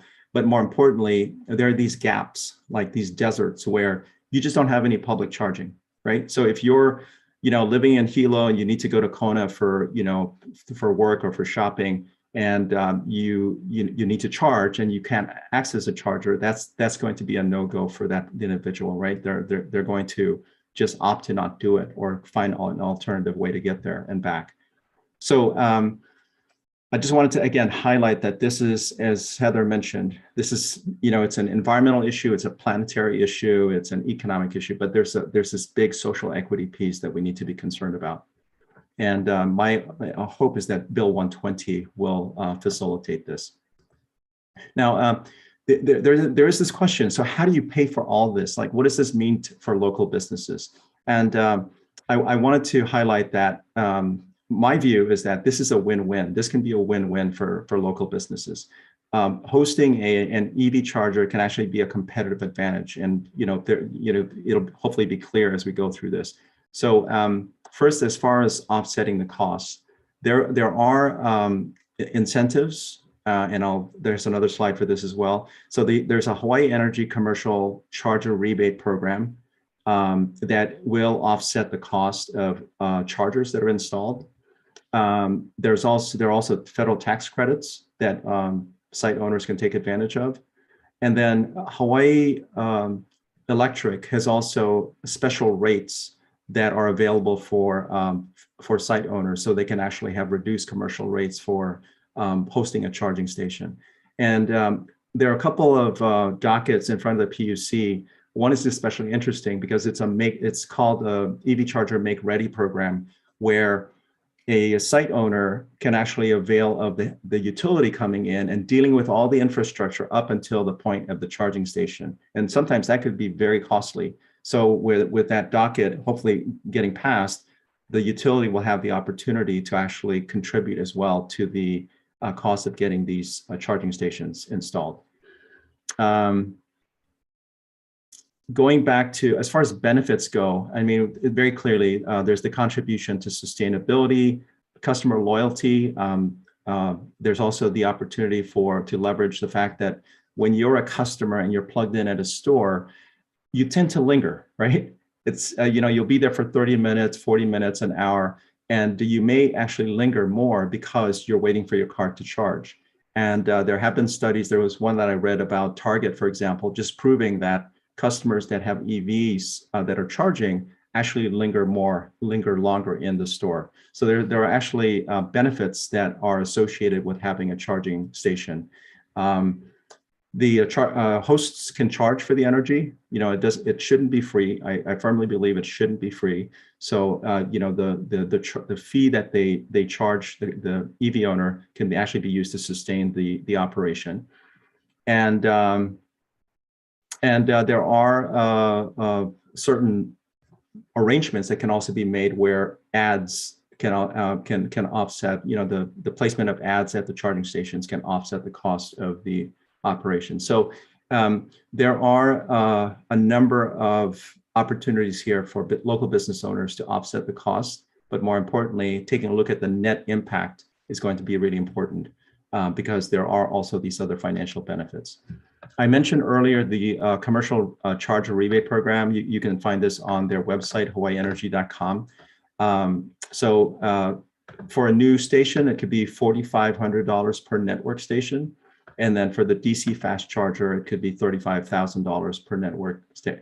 Now, the important thing here is that there was a state law that was passed last session, not this one, last year, where the program is now sustained with 3 cents on the barrel tax. And what that means is that there could be over $500,000 of rebates annually that will be available to site owners to take advantage of. And that will help facilitate the installation of these chargers. So these rebates can be used by local businesses, by nonprofits, condo associations, apartment owners, even governments. So this is a very powerful incentive for site owners. And then I think that was it on this one. And then lastly, federal funding. So Heather, you may have the latest here, but my understanding is that there are monies that have come, that have landed, or can be utilized by the state. My understanding is that the state DOT has the mandate to put together plans that would allow for the leverage of those funds so that they can actually build charging station hubs across the state. So that will also help increase the number of charging stations. I'll summarize now by just saying that one, decarbonization of transportation is critical to enabling our climate action, right? We need to address the climate crisis. Reducing the need for personal cars and optimizing efficiency are really important. However, since cars are going to continue to be relevant moving forward, we need to figure out a way to allow for the equitable adoption of electric cars. And public charging is the way to make that happen. Thank you.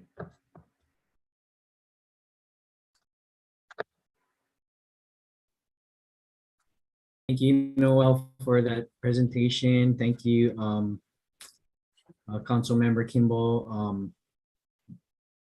Commissioners, do you have any questions for staff or for, Commissioner Lin? Yeah, actually, I have quite a few questions, but I'm in support of electric vehicles. I'm actually buying a plug-in hybrid, waiting for that to come in. But the question would be, what is the cost to the businesses, right? Well, this HRS is requiring that you have to put in a stall, but what is the upfront cost? Price of electrical supplies and materials is very expensive right now. And what is the cost of labor to put it in? I'd hate to put this bill in and require people to put in EV stalls. It's a big upfront cost to them. They pass on the cost to the consumer. So that's one question. So maybe I'll start with that. What is the cost of putting in an EV stall? Sure. Thank you, Dennis, for the question. Starting just to clarify, the HRS does require both the installation of the parking stall and the installation of the chargers. And so for 100 stalls at the minimum. So the cost of installing these chargers, a large portion of it is that actual electrical infrastructure out to the charging locations. The chargers themselves, depending on what level you're purchasing, could vary pretty significantly, and maybe Noelle can actually speak to some actual costs.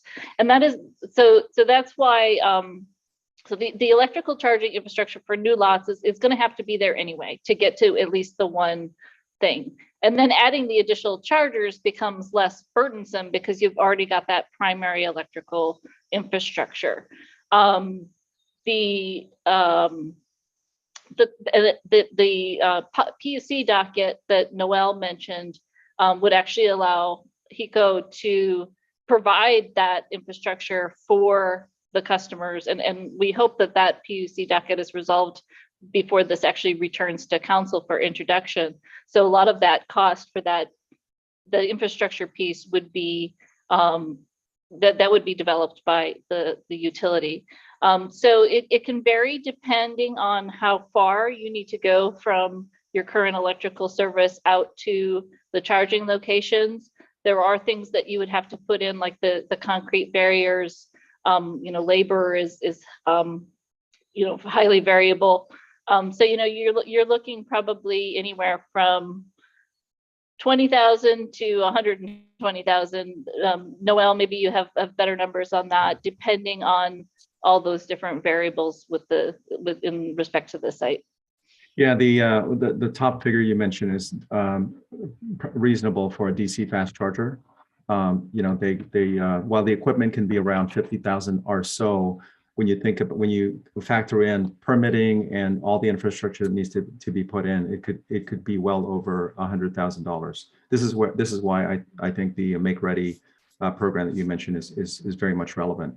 Now the cost for level 2, again, it really depends on the location, right? And the amount of trenching and all the infrastructure would have to be brought from the building to the actual location. So the cost will vary based on that. But the actual equipment itself, the commercial level 2 charger, they're anywhere from $6,000 to $10,000 for a unit.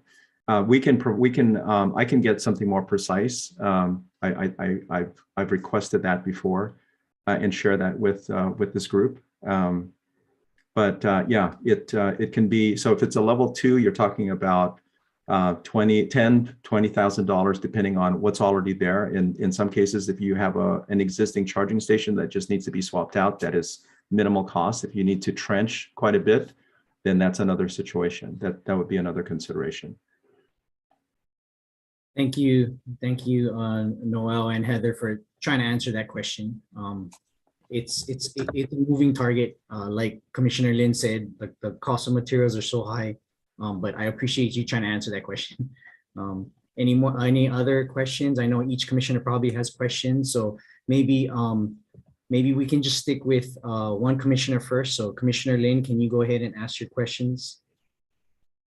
Sure. I guess the other question would be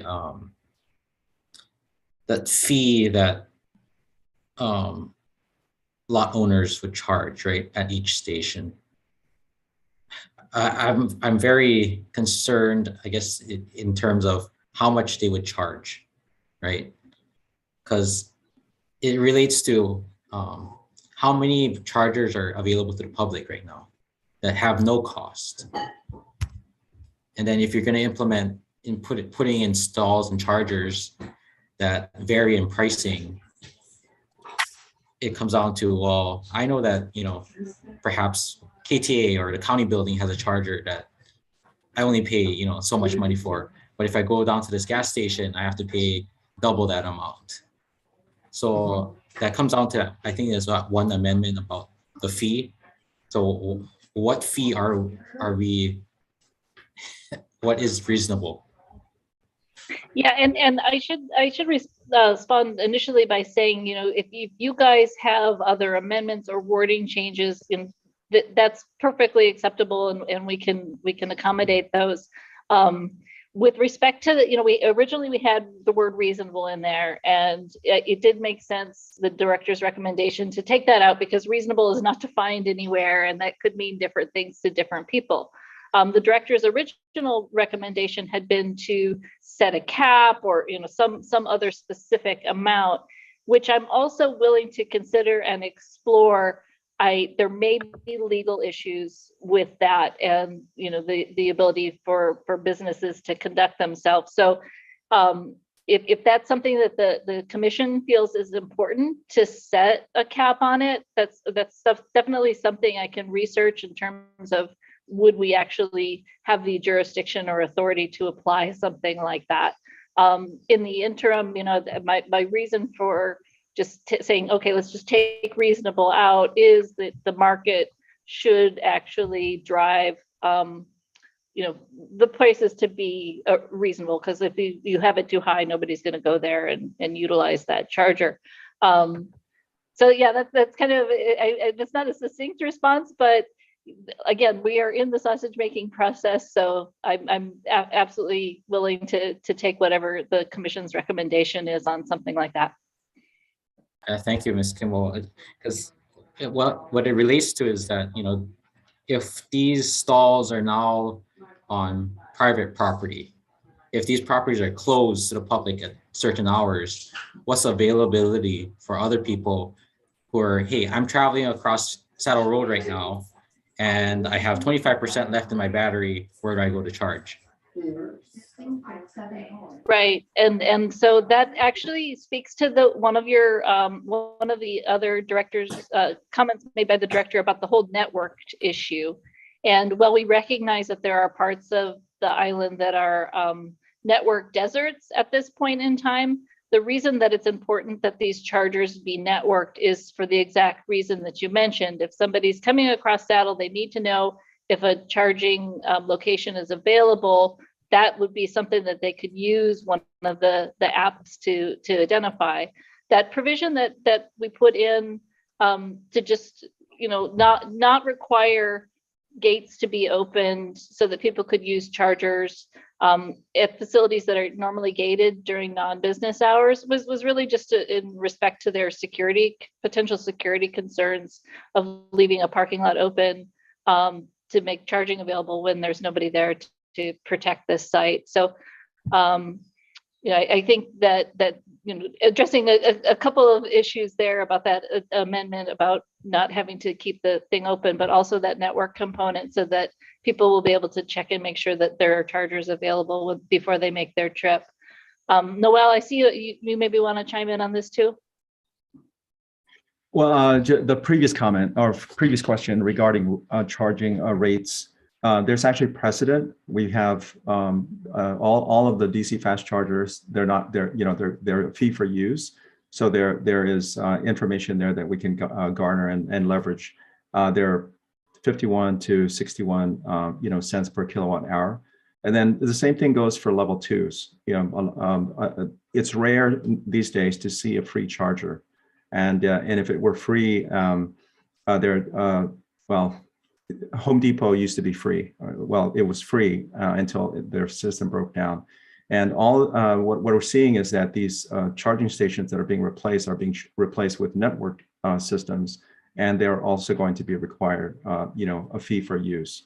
So there is precedent, meaning we can take a look at what's happening right now in the marketplace and base it off of that. But I think, Heather, as you described, if we leave it to the market, it will, the rates will govern themselves, right? If someone's charging too much, their charging station will not be used.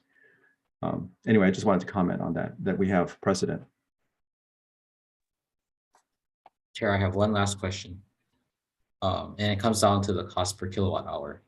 So maybe it's two parts. One is, Noelle, you mentioned that the fee is like 51 cents or something to a kilowatt hour. I pay residentially 47 or 46, 42, something like that, in the 40s per kilowatt hour. How much does it increase your electric bill by charging it as a 120 volt versus a 220 or having it charged at a DC charger, right? Because the other part is that what is Hawaiian Electric doing to subsidize the cost of electric vehicles, right? If they're still using fossil fuels to generate electricity and they're passing on that cost to those charging stations for electric vehicles, it kind of contradicts itself. Yeah, well, so the grid is being decarbonized. So if we're buying electricity through, and we don't have solar on the roof, we're just getting off the grid directly, or we're using the DC fast chargers that they have.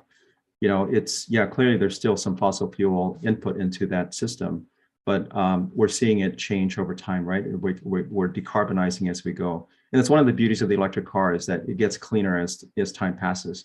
But to answer your question about cost, even with the 51, 61 cents per kilowatt hour for the DC fast charger, which is costly, it's more costly than doing it at home. You pay for the convenience. And there's a lot of cost associated with a DC fast charger, which I believe is part of the fee. But I've done some calculations, and even at that rate, let's say 50 cents a kilowatt hour, that's comparable to gas, right? And I think what's important is that it's a situation where there is a financial benefit for going electric. That doing so would allow you to get more for your transportation dollars. And we're seeing that even with that rate of 50, 60 cents a kilowatt hour, the cars are just more efficient. And it kind of trails with gas. You know, electricity will eventually go up, but gas would also be up there. And based on the comparisons I've done, they're you know, at par. And when you do it at home, it's even better. And if you have solar on the roof, it's even better. So there's clearly some education that we need to also do as we move forward with this. But to your point, the 61 cents seems a lot, but if you compare it to what it would cost to fuel your gas car, it's very much on par. Comparing two similar size cars, right? I don't know, Tesla Model S with a model or a BMW 5 Series, for example. You take a look at that and you'll see that's very similar price-wise. So just to give you some context, Dennis, you know, I have a electric vehicle myself, a Chevy Bolt, and I go charge it at Walmart from time to time. And the first 2 hours are free, and then it takes me about 3 more hours to get full charge. So yes, 5 hours. So and they charge $2 an hour. So it cost me about $6 to get fully charged, which gives me about 300 miles. The other point I wanted to make about what HECO is doing, as Noelle mentioned, for commercial businesses, they are offering reduced electrical rates for EV charging. So they are part of the part of the solution here in trying to incentivize the adoption of EV installations in commercial spaces. Thank you. That's it for me, Chair. Thank you. Thank you, Commissioner Lin, for your questions. I guess, can we take it over to Commissioner Galimba? Do you have questions? Sorry, I didn't raise my hand. I think so. I think the other commissioners have more pressing questions, and if I have questions, I'll raise my hand after them. Okay, thank you. Since you're the vice chair, I want to give you a chance first, but go ahead, Commissioner Daniele. Yeah, actually, I got some questions, some comments. I think this is great. I guess one question is really going to look at what's the lifespan of the equipment that you're going to be putting in. I'm personally off-grid completely. Okay, run my whole life on solar. Invested quite a bit of money up front, but I know this equipment that I purchased is I might have for 20, 30 years. So is this equipment that we're going to be putting in these parking lots as robust? Because then that defrays the cost over time of the infrastructure and things like that. So that's one question. Okay, I'll start with that, and good on you for being off grid. So definitely the chargers and their lifespan and their quality have improved significantly since we started seeing some of these chargers go out. In addition to the federal money that Noelle mentioned on the slide, a significant portion of that is going to developing in the United States the manufacturing process, both for the batteries and for EV chargers. And so the newer models are definitely more robust and have a longer lifespan than some of the early models, which is, you know, we've got 4 chargers in front of the Altooney Center where my office is. None of them work right now. The 4 over by the Judiciary Building that I think Christian is used. There's none of them are working right now, and these are the older models, and they just weren't as sturdy. And one of the really important parts of this bill is that requirement to keep the EV chargers in working order. In addition, there wasn't typically at the early stages the level of service available that is now currently available for these chargers. There's a whole employment sector developing around both EV maintenance and charger maintenance that didn't exist before. So you have both higher quality chargers out there and a better ability to maintain them, which should improve the lifespan. I did also want to mention, just in respect to one of Dennis's questions about connecting to the grid, which still has some fossil fuel, tied to it. Because of that efficiency that Noelle mentioned, you actually, even when you're charged to the grid and the grid is using fossil fuel, you are reducing emissions by 2/3 because of the increased level of efficiency of electric vehicles. So sorry to diverge to, I just remembered that, and I wanted to make sure I put that out there, that it's, even if you're tied to the grid, you're still doing good things if you're in an EV.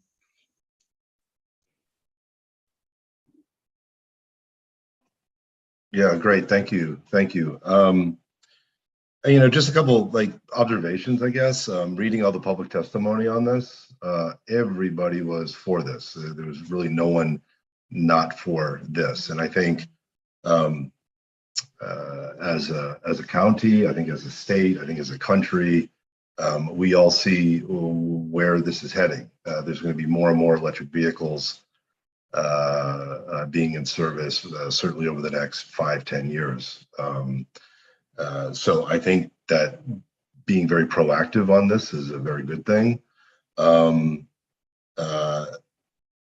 But the whole repair issue seemed to be the other issue that kept cropping up in the public testimony. And I think you just addressed that with newer things coming out, newer models, better equipment, and things like that.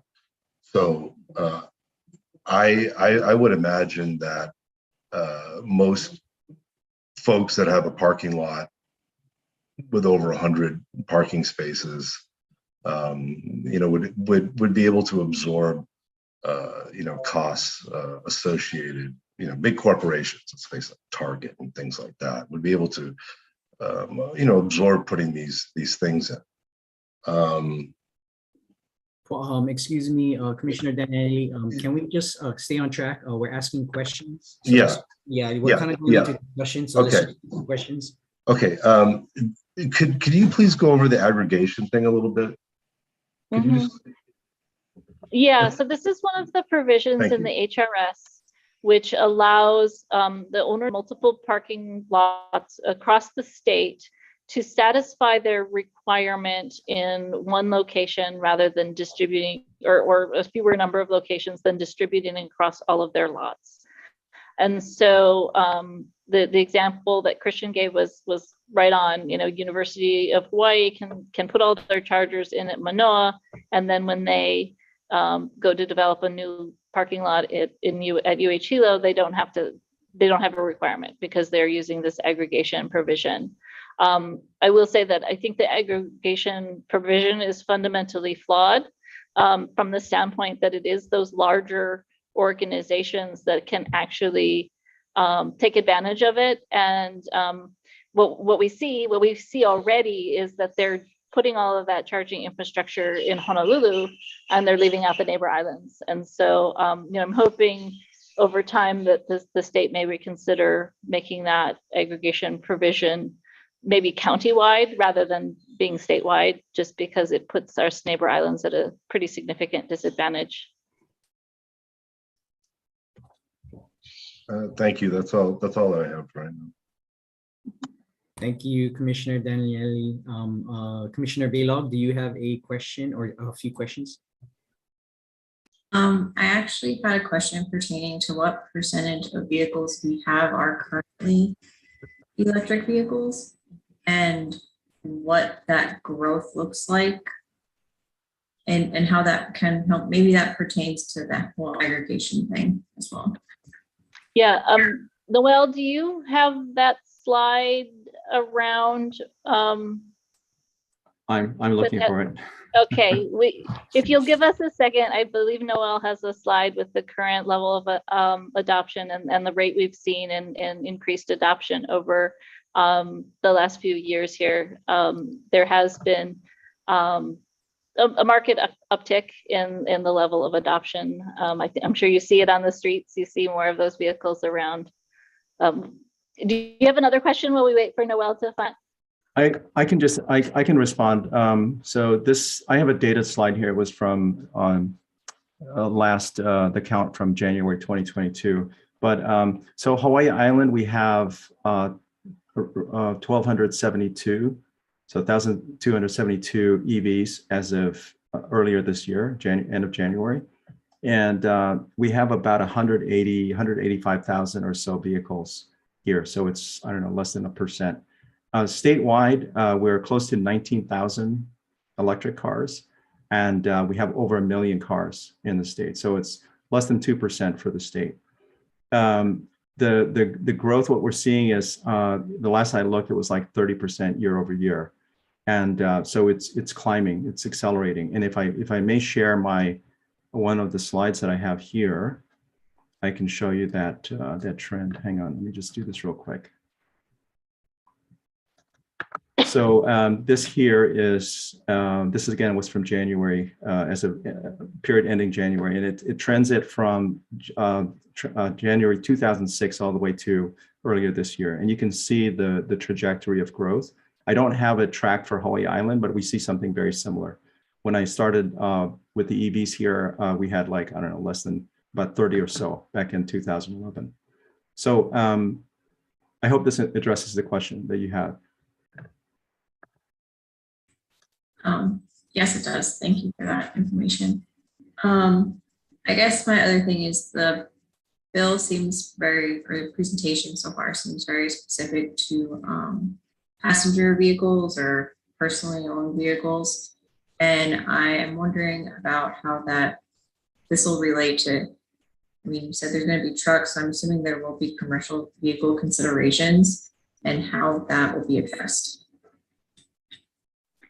Yeah, so the market right now, that there are not plug-in heavy duty type equipment. There's nothing on the market available for that yet. That is in development. We also have electric bus infrastructure happening. We have 10 electric buses coming in, and the appropriate charging to go with them. So there is a commitment at the county level, at least for mass transit, to electrify their transportation. It remains to be seen what kind of charging infrastructure will be required for the heavier duty vehicles. We may see some hydrogen come into that particular area. The hydrogen is less efficient than the battery electric vehicle. As far as the passenger industry, the technology is just so much further ahead with battery electric than it is with hydrogen, that I don't see us switching, but you may see some hydrogen come into the heavier duty vehicle market. Noelle, do you want to contribute at all to that question? Yeah, if the question was around trucks, was it around passenger trucks or heavy duty trucks like freight trucks? I'm gonna err on the side of both a little bit, because I think there can be some crossover. Because I think we're also seeing that some of these vehicles will impact businesses, and it's gonna eventually get there. Yeah. So the trucks are coming. The Ford F-150 electric, it's already been launched, and there's a heavy demand for that. The Rivian is out, and there will be other electric trucks as well. And the charging infrastructure for those trucks are going to be no different from what we're talking about here. So they'll be very similar to whatever DC fast charger, level 2 charger that's installed out there. So those will be compatible. For the heavier trucks, so tractor trailers and those freight trucks, those are coming as well. They are available, and they will require different charging infrastructure. So whatever's installed, and we're talking about this being major fleet, right? Like county, for example, or state. They're going to be looking into, or that would be part of the package. To be able to do that type of transportation, you would also need the heavy duty charging infrastructure. But it would be a different class altogether compared to what we're talking about here. And I should mention along those lines that there's also development in the agricultural industry for electric farm equipment. And USDA is putting fund towards rural infrastructure, charging infrastructure specifically for farm businesses. as another source of, supplying the charging requirements for commercial vehicles. Thank you. My only question was actually battery costs because, as Noel mentioned, actually maintenance of these vehicles is lower because you're like you said, you haven't replaced your brakes. So I'm wondering what a battery cost would be, because that to me would seem the only thing that might actually be costly. Yeah, the battery certainly would be one of the most costly, if not the most costly component of the electric car. And depending on the vehicle, depending on the size of the battery, it could be substantial.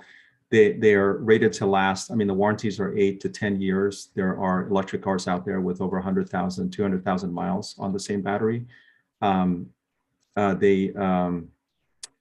As far as the Nissan, to give you a scope, for example, the Nissan Leaf, for example, a new battery through the manufacturer is probably anywhere from $6,000 to $8,000 to get that thing swapped out, and it's going to be more with the bigger EVs.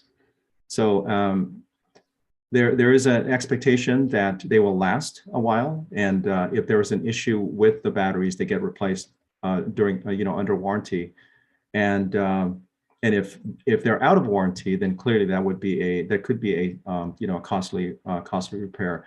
But it would be, you think about what you would need to do to overhaul an ICE vehicle, replacing a transmission, replacing an engine, or something along those lines. I'm not going to say it's comparable, but it's going to be a major expense as well. And I will add, again, back to federal infrastructure spending, the American Jobs Act included $7 billion going to the Department of Energy to look at battery recycling and, like I said, local US battery development, so that that we can improve the recycling market, and that should drive down costs of battery replacement. There was a recent study published out of MIT which indicates that the lithium in EV batteries, when it's recycled, is actually as good, if not better, when put into a new battery. So the possibilities for recycling in the EV battery market are quite high.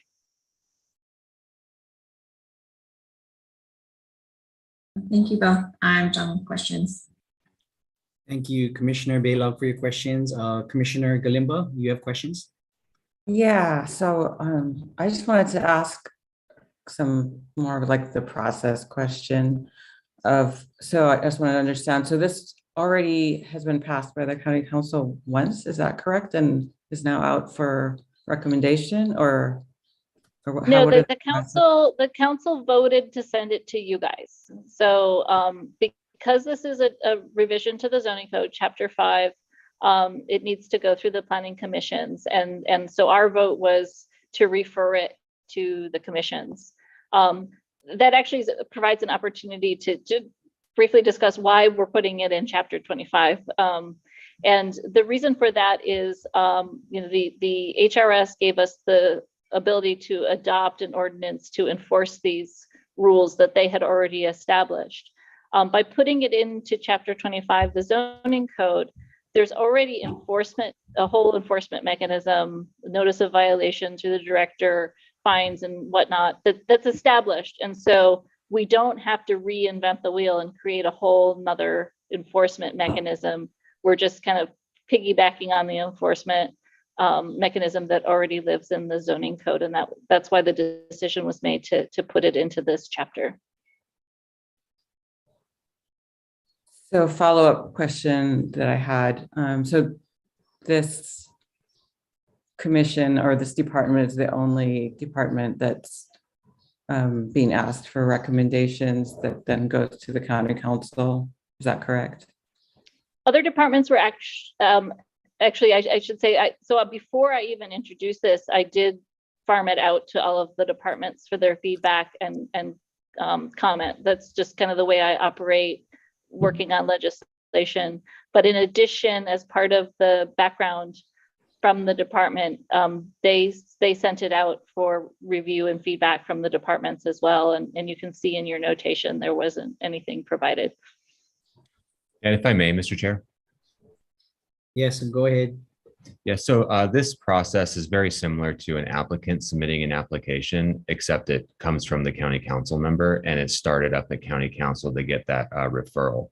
Once it hits the planning department, we process it similar to an application, send out for agency comments, reviews. And as you saw, our staff did a whole background report, recommendations, worked with Councilmember Heather Kimball on this to come up with the recommendation and some of the little fixes or tweaks or suggestions that we have to then ultimately come to you folks. Both commissions will look at it, send forward recommendations, and it'll ultimately arrive back at the county council for them to deliberate and potentially pass a bill. So it's really gone through that really complete, comprehensive process.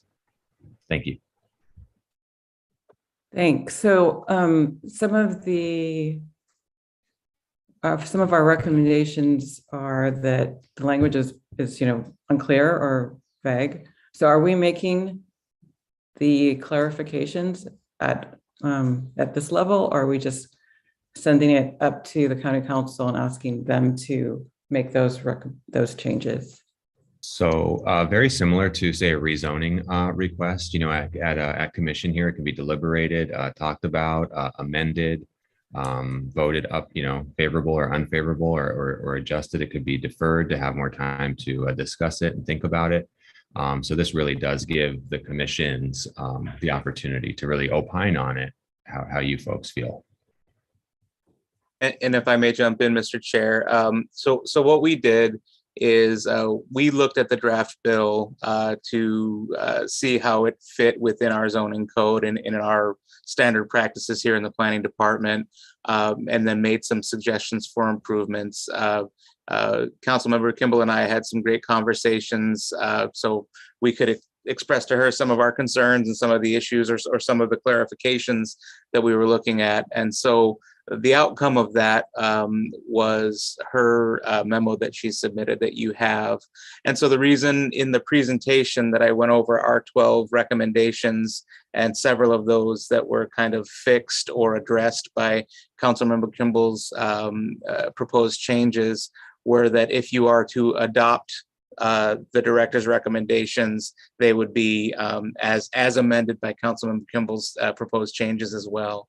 So as we go through, again, you have the opportunity to adopt all of those changes wholesale and make that recommendation up to the county council.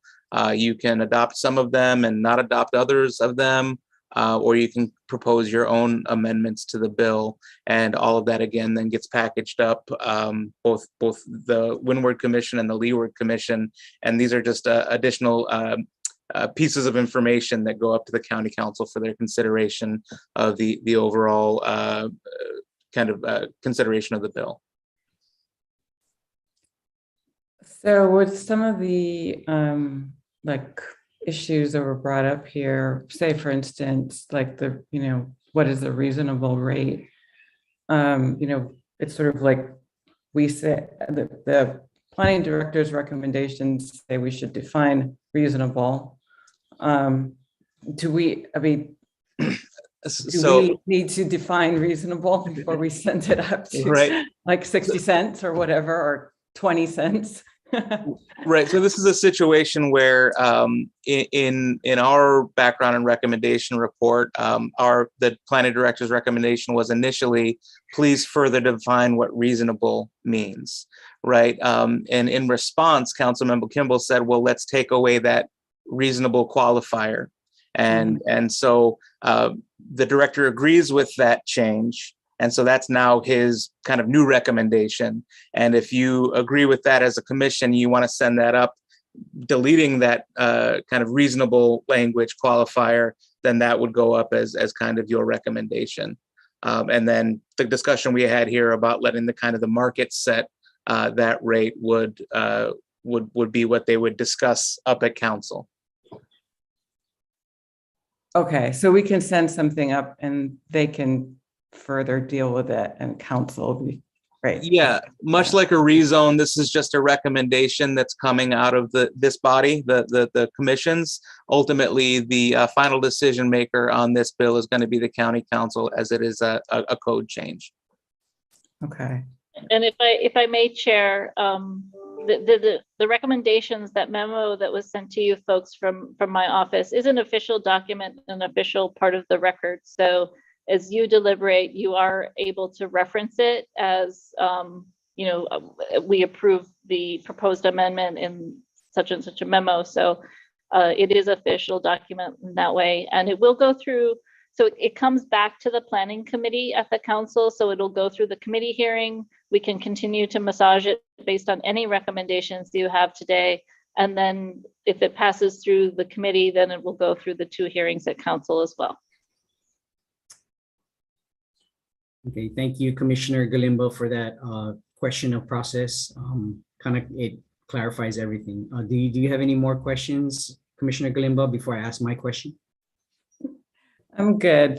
Please ask your question, Chair Al. Okay, so I have one question for Noelle and Heather. I don't know if you can answer this question, or I'm sure you can, but I don't know in how much detail. What are the conversations, or what is the engagement with Helco through this whole process? You know, we're talking about costs, we're talking about, there's questions about cost, questions about, you know, whether this is good for the environment. What kind of engagements have you had up to this point? And I'm sure they're pretty extensive. And if you can or want to share with Helco. Yeah, they have been pretty extensive in terms of us understanding what their capacities are, what their ability is to help support the commercial side with either subsidies or rebates, or, you know, the Make Ready program as mentioned. I will also just say that as part of farming this out, I did share it with all, what do we have, 5 chambers of commerce on Hawaii Island. I only received feedback from the Japanese Chamber of Commerce, which supported the bill from the standpoint of where it enforced the HRS. They felt like the expansion beyond the HRS, which is that stepped up increased chargers per unit, was they did not support that. So they support the basic underlying bill, but they did not accept our expansion. And it just from a legal standpoint, the council does have the legal authority to be more preemptive than HRS. So we are legally allowed to do that with, you know, new infrastructure, new lots.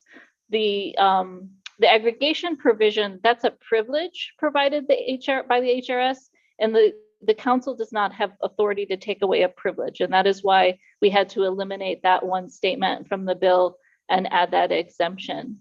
So I went a little bit beyond what you were asking, but you know, just to directly answer that question, that we have had quite a bit of involvement, and Jen Zelko would have been here today, but she had a commitment at another meeting. Okay, well, thank you for that. You know, moving forward, this, yeah, I think that would be a huge question on where Helco stands on this. So commissioners, if you guys have no further questions, you know, I'm sure we all have things that we want to discuss. So before we get into that discussion, if there is no more questions, I'm ready to entertain a motion. Well, first, let's go. Well, actually, I'm going to make the motion. I would like to make a motion, but I want to ask all my fellow commissioners, do you have any more questions for staff or for Council Woman Kimball or Noelle? Go ahead, Daniele. Yeah, I have one quick question. This is a little bit more technical, when you get up to, let's say, 8 stalls or 8 plugs, is it one charging station per stall, or can there be one charging station servicing multiple stalls? So it's actually the way it's been defined in the revisions. So this was not in the original bill. It was an area where there was a lack of clarity. It is 1 stall per plug.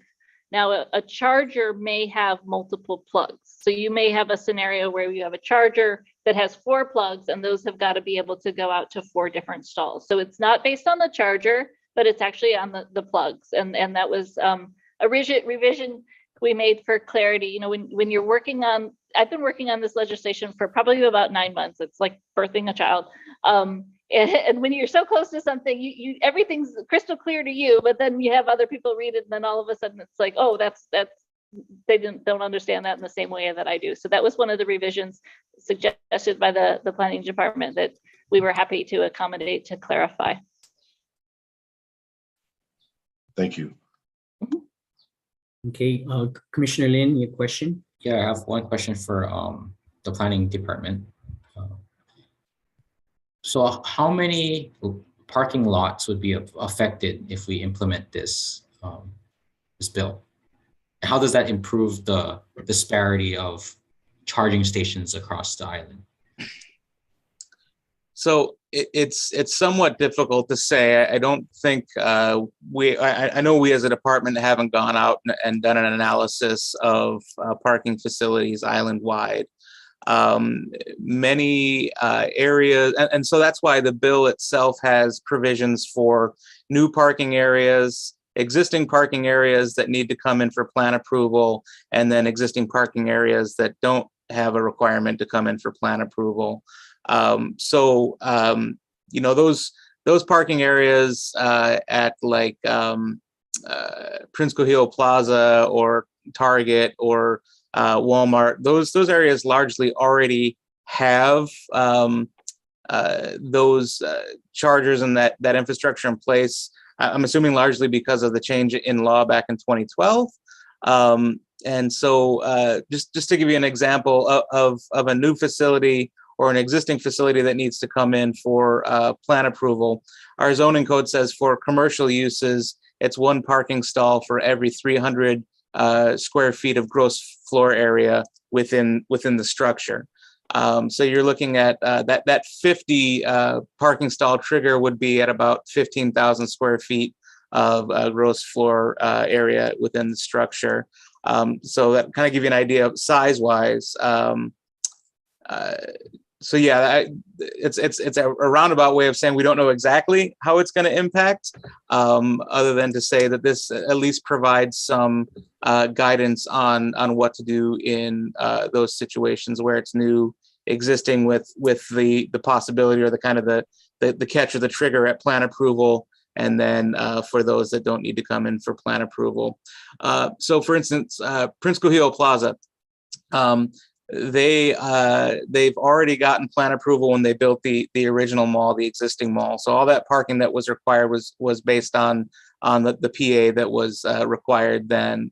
The only other time they'd have to come back in for plan approval would be if they were building additional structures. So when they built the additional kind of structures where Verizon is and Genki Sushi is and things like that, they had to come back in for plan approval, which then we would assess them for other stalls. In other situations where the structure is already built, there's going to be no more expansion. That's those situations where if there's an existing facility but no requirement to come back in for plan approval, that either the lot owner would have to proactively come into compliance with the HRS, or it would be done on a complaint basis. So in terms of enforcement of the provisions of the bill, that's kind of the hooks where we would apply it.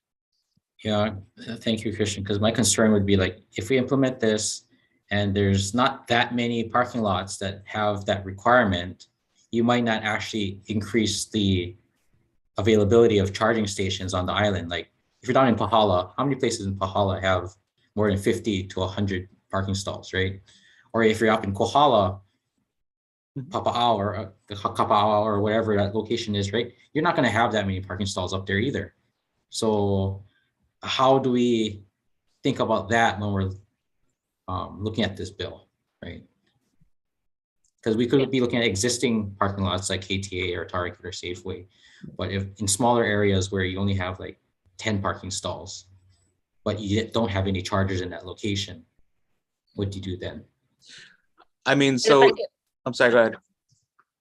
No, I was just going to say, thank you, Dennis. You kind of just nailed it on the head. It's one of the reasons why we wanted to reduce that number is because we don't have the same volume of very large parking lot as they maybe do in Honolulu. I will also say that I did reach out to Parks and Rec before I introduced this bill to get a sense of how many areas that they would have. And at the 50, it's about 20 that would have this requirement. Once you go up to 100, if you guys decide to revert it back to that, it cuts that by about half, a little more than half. If I may add to that, I feel like this is one step of many that are going to occur over the years. Right now, we're at an interesting point where we know that we need to move in this direction. We haven't quite hit that delta of where we have, so many EVs. So this is a movement, and I think to get people moving in that direction with the understanding, starting with the bigger parking lots, and as time moves on, more EVs come in, we'll probably see this refine down. We'll probably see this number increase over the decades to come, or even over the decade. So I feel if we were to go smaller right now, it might be a little bit much and too much. And this is a good step in that right direction. It also doesn't take away the ability for somebody to put them in on their own, right? And be able to utilize that and offer that as a service to get folks to come in. As I said, it's actually, there's a value there. So as I said, we support this, and I think we'll probably be having this another conversation in a couple few years, depending on how the EV adoption goes and things change here in the world. Thank you.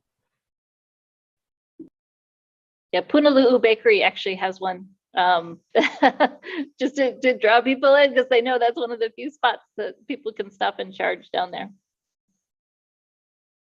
Thank you, commissioners, for all your questions. Thank you, Heather, Noelle, staff for all that information. If there's no more questions, I'm ready to make a motion myself. So if there's no more questions, no, commissioners, okay, I move that a favorable recommendation be forwarded to the County Council on draft bill 120 with the planning director's recommended revisions, which shall be adopted. Could I get a second? Yes, I'll second it. Thank you, Commissioner Galimba. So let's go right into discussion. I'd like to go first. I think this is a good framework. This is a good start of what is coming. We all know it's coming. It's here already. Noelle has all the information, like Director Kern said. It's there's going to be many more conversations. A lot of the questions that we had this morning will lead into discussions of everything that's going to be addressed. Cost is always the biggest issue. I think at this point, cost is moot,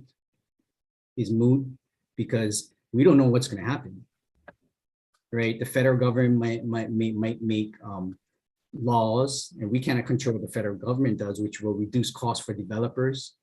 Or who knows, the way the rate's going right now, the way things are going, it's going to be super expensive. So, cost at this point, I think, is moot. I think what the intention of this bill is to just move forward in the correct direction.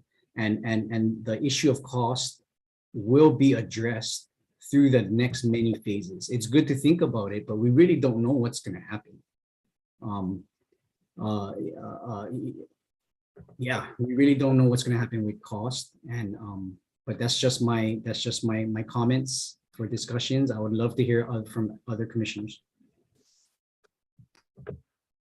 Sure. No, I think you're correct in the terms of cost, because material prices, fluctuate daily. But I am concerned in regards to availability is one. Two would be the cost that each charging station would charge. How do we determine that? Or, if we leave it to the market, what is the market going to charge? And then third would be accessibility.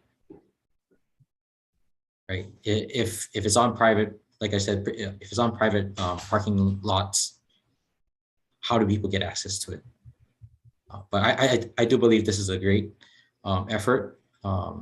Because like I said, I'm getting a plug-in hybrid, so I'm involved in this discussion as well. But that's some of my concerns. And I think those will reflect with the public as well. If I can address the accessibility issue, the places of public accommodation are for both public and private properties. So that is something that there's a proposed change to kind of limit access to normal business hours at this point, but the place of public accommodation is very broadly defined. So.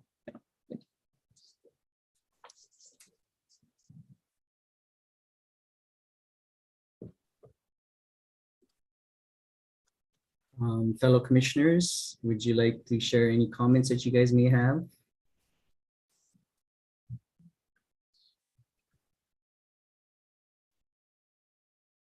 No? Also, I'm sorry to interrupt, Mr. Chair. I'm happy to go through if you have specific recommendations that you want to look at, the director's proposed language, and then his recommendation to adopt some of the proposed language from Councilmember Kimball.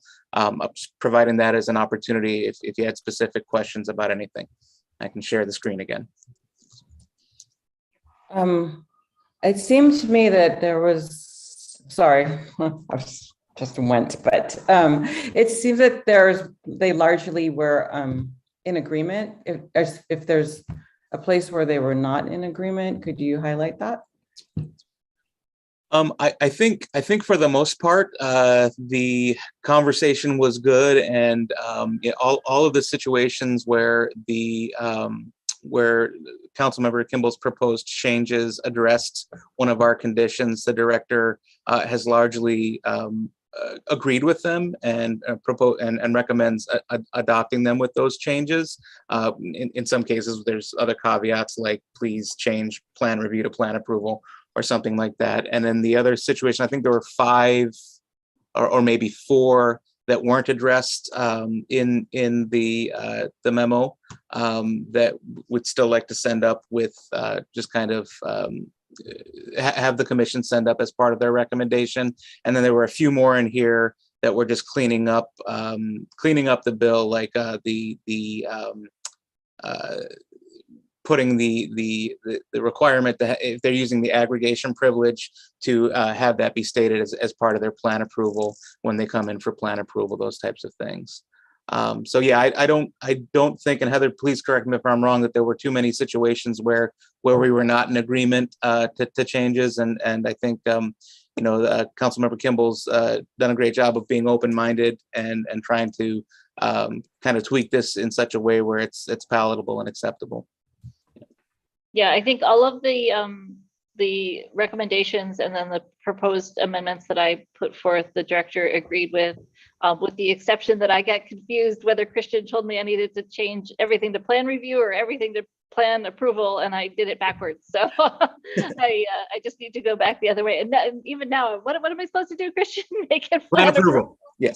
Okay, got it. Plan approval. So other than that syntax, everything was agreed to.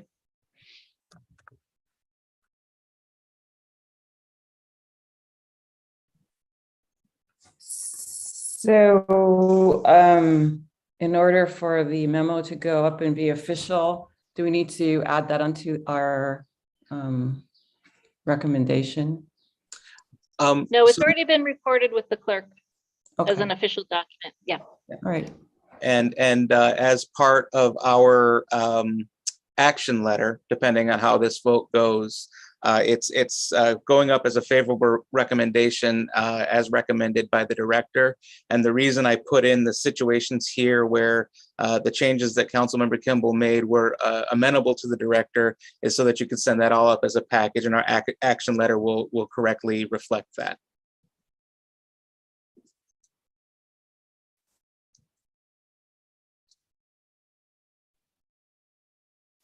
Commissioner Daniele, did you have a question or a discussion or a comment? Yeah, I just had just a quick comment. I think the Big Island, Hawaii County is very well suited for this, having the most renewable energy resources out of any other island in the state. I think we're poised very well.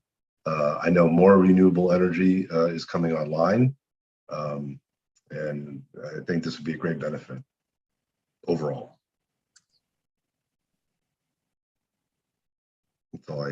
That's all I wanted to say. Okay, commissioners, if there's no further discussion, Christian, we can take the vote. Thank you, Mr. Chair. Chair Ao, Aye. Vice Chair Galimba, Aye. Commissioner Baylog, Aye. Commissioner Daniele, Aye. and Commissioner Lin. Aye. Thank you, Mr. Chair. Motion carries 5-0. Thank you, everybody, for your time. Thank you, Noelle. Thank you, Heather. Thank you for being here and explaining to us in detail. And yeah, we look forward to seeing what's going to happen with this. I just want to thank you all for all your time. I know this was a lot of information all at once, and I really appreciate your service to the county and your contributions to this particular conversation. So thank you. Mahalo. Okay, so since we are at the end of our agenda, why don't we just power through? Is everybody okay? Okay, is everybody okay? Okay, let's just go. Let's move on to the planning director's report. Specifically on the special management area determinations, minor permits, and enforcement action issued by the planning director. Any reports? Yes, thank you, Chair Al. So the SMA assessment log and the SMA short form logs were sent out by email to the commission on May 2nd. And I just want to point out one correction to the SMA assessment log. For SAA case number 34, this is for Waiakea Villas.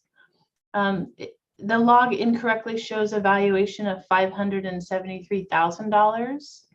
When the applicant first applied, they were proposing 490 PV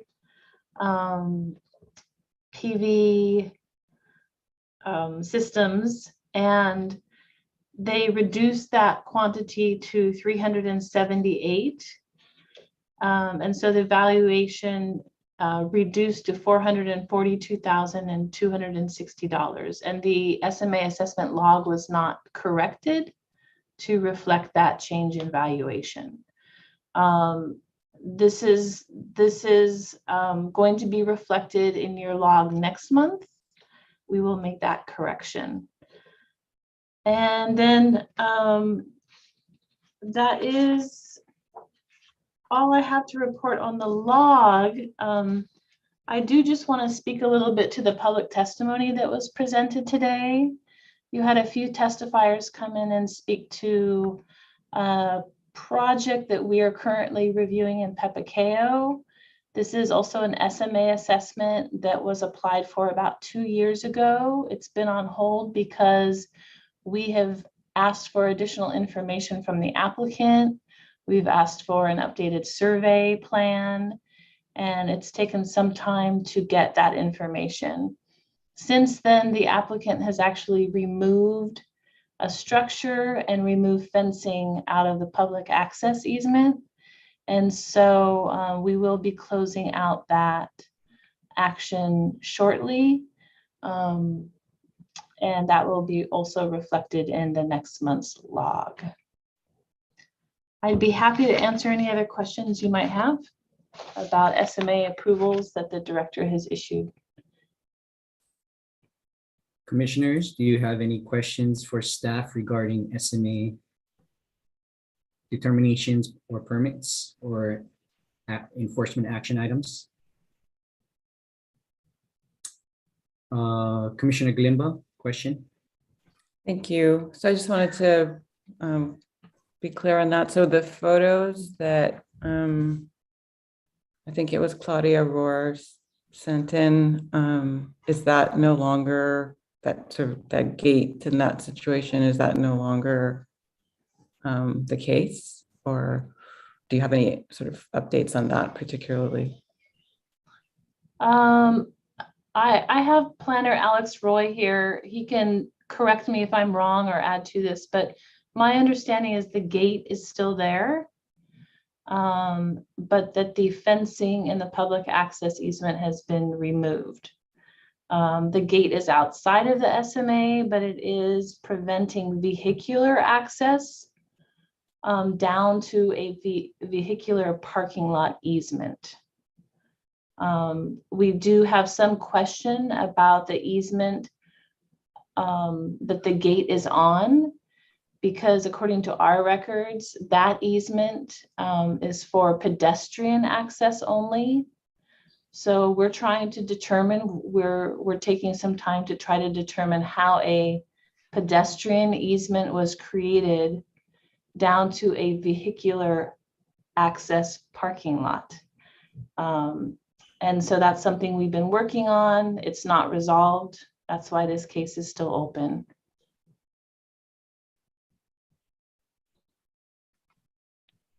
Just to be clear, the easement itself is not closed. You still have pedestrian access from the limited parking area down to the shoreline.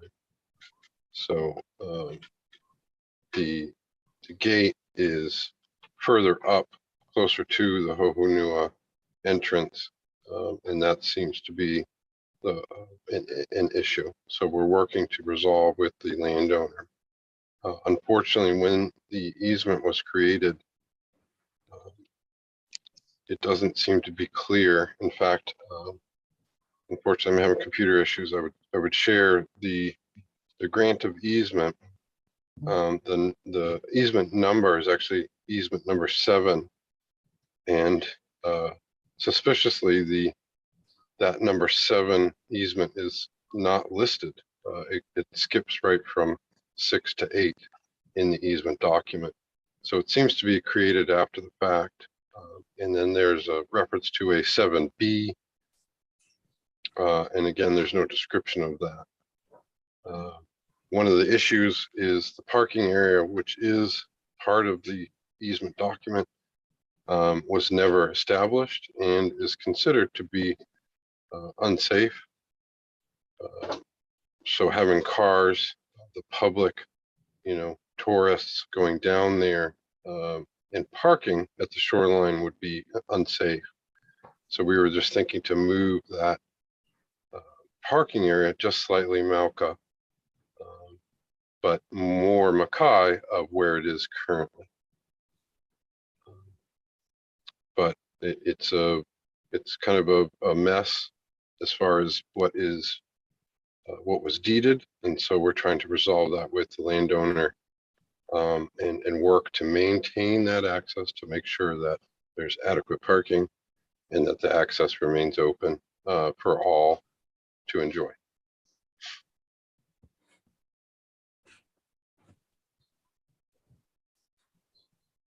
I'm sure you are trying to do that. And I understand. It sounds like a mess, to use the technical language. It's a work in process.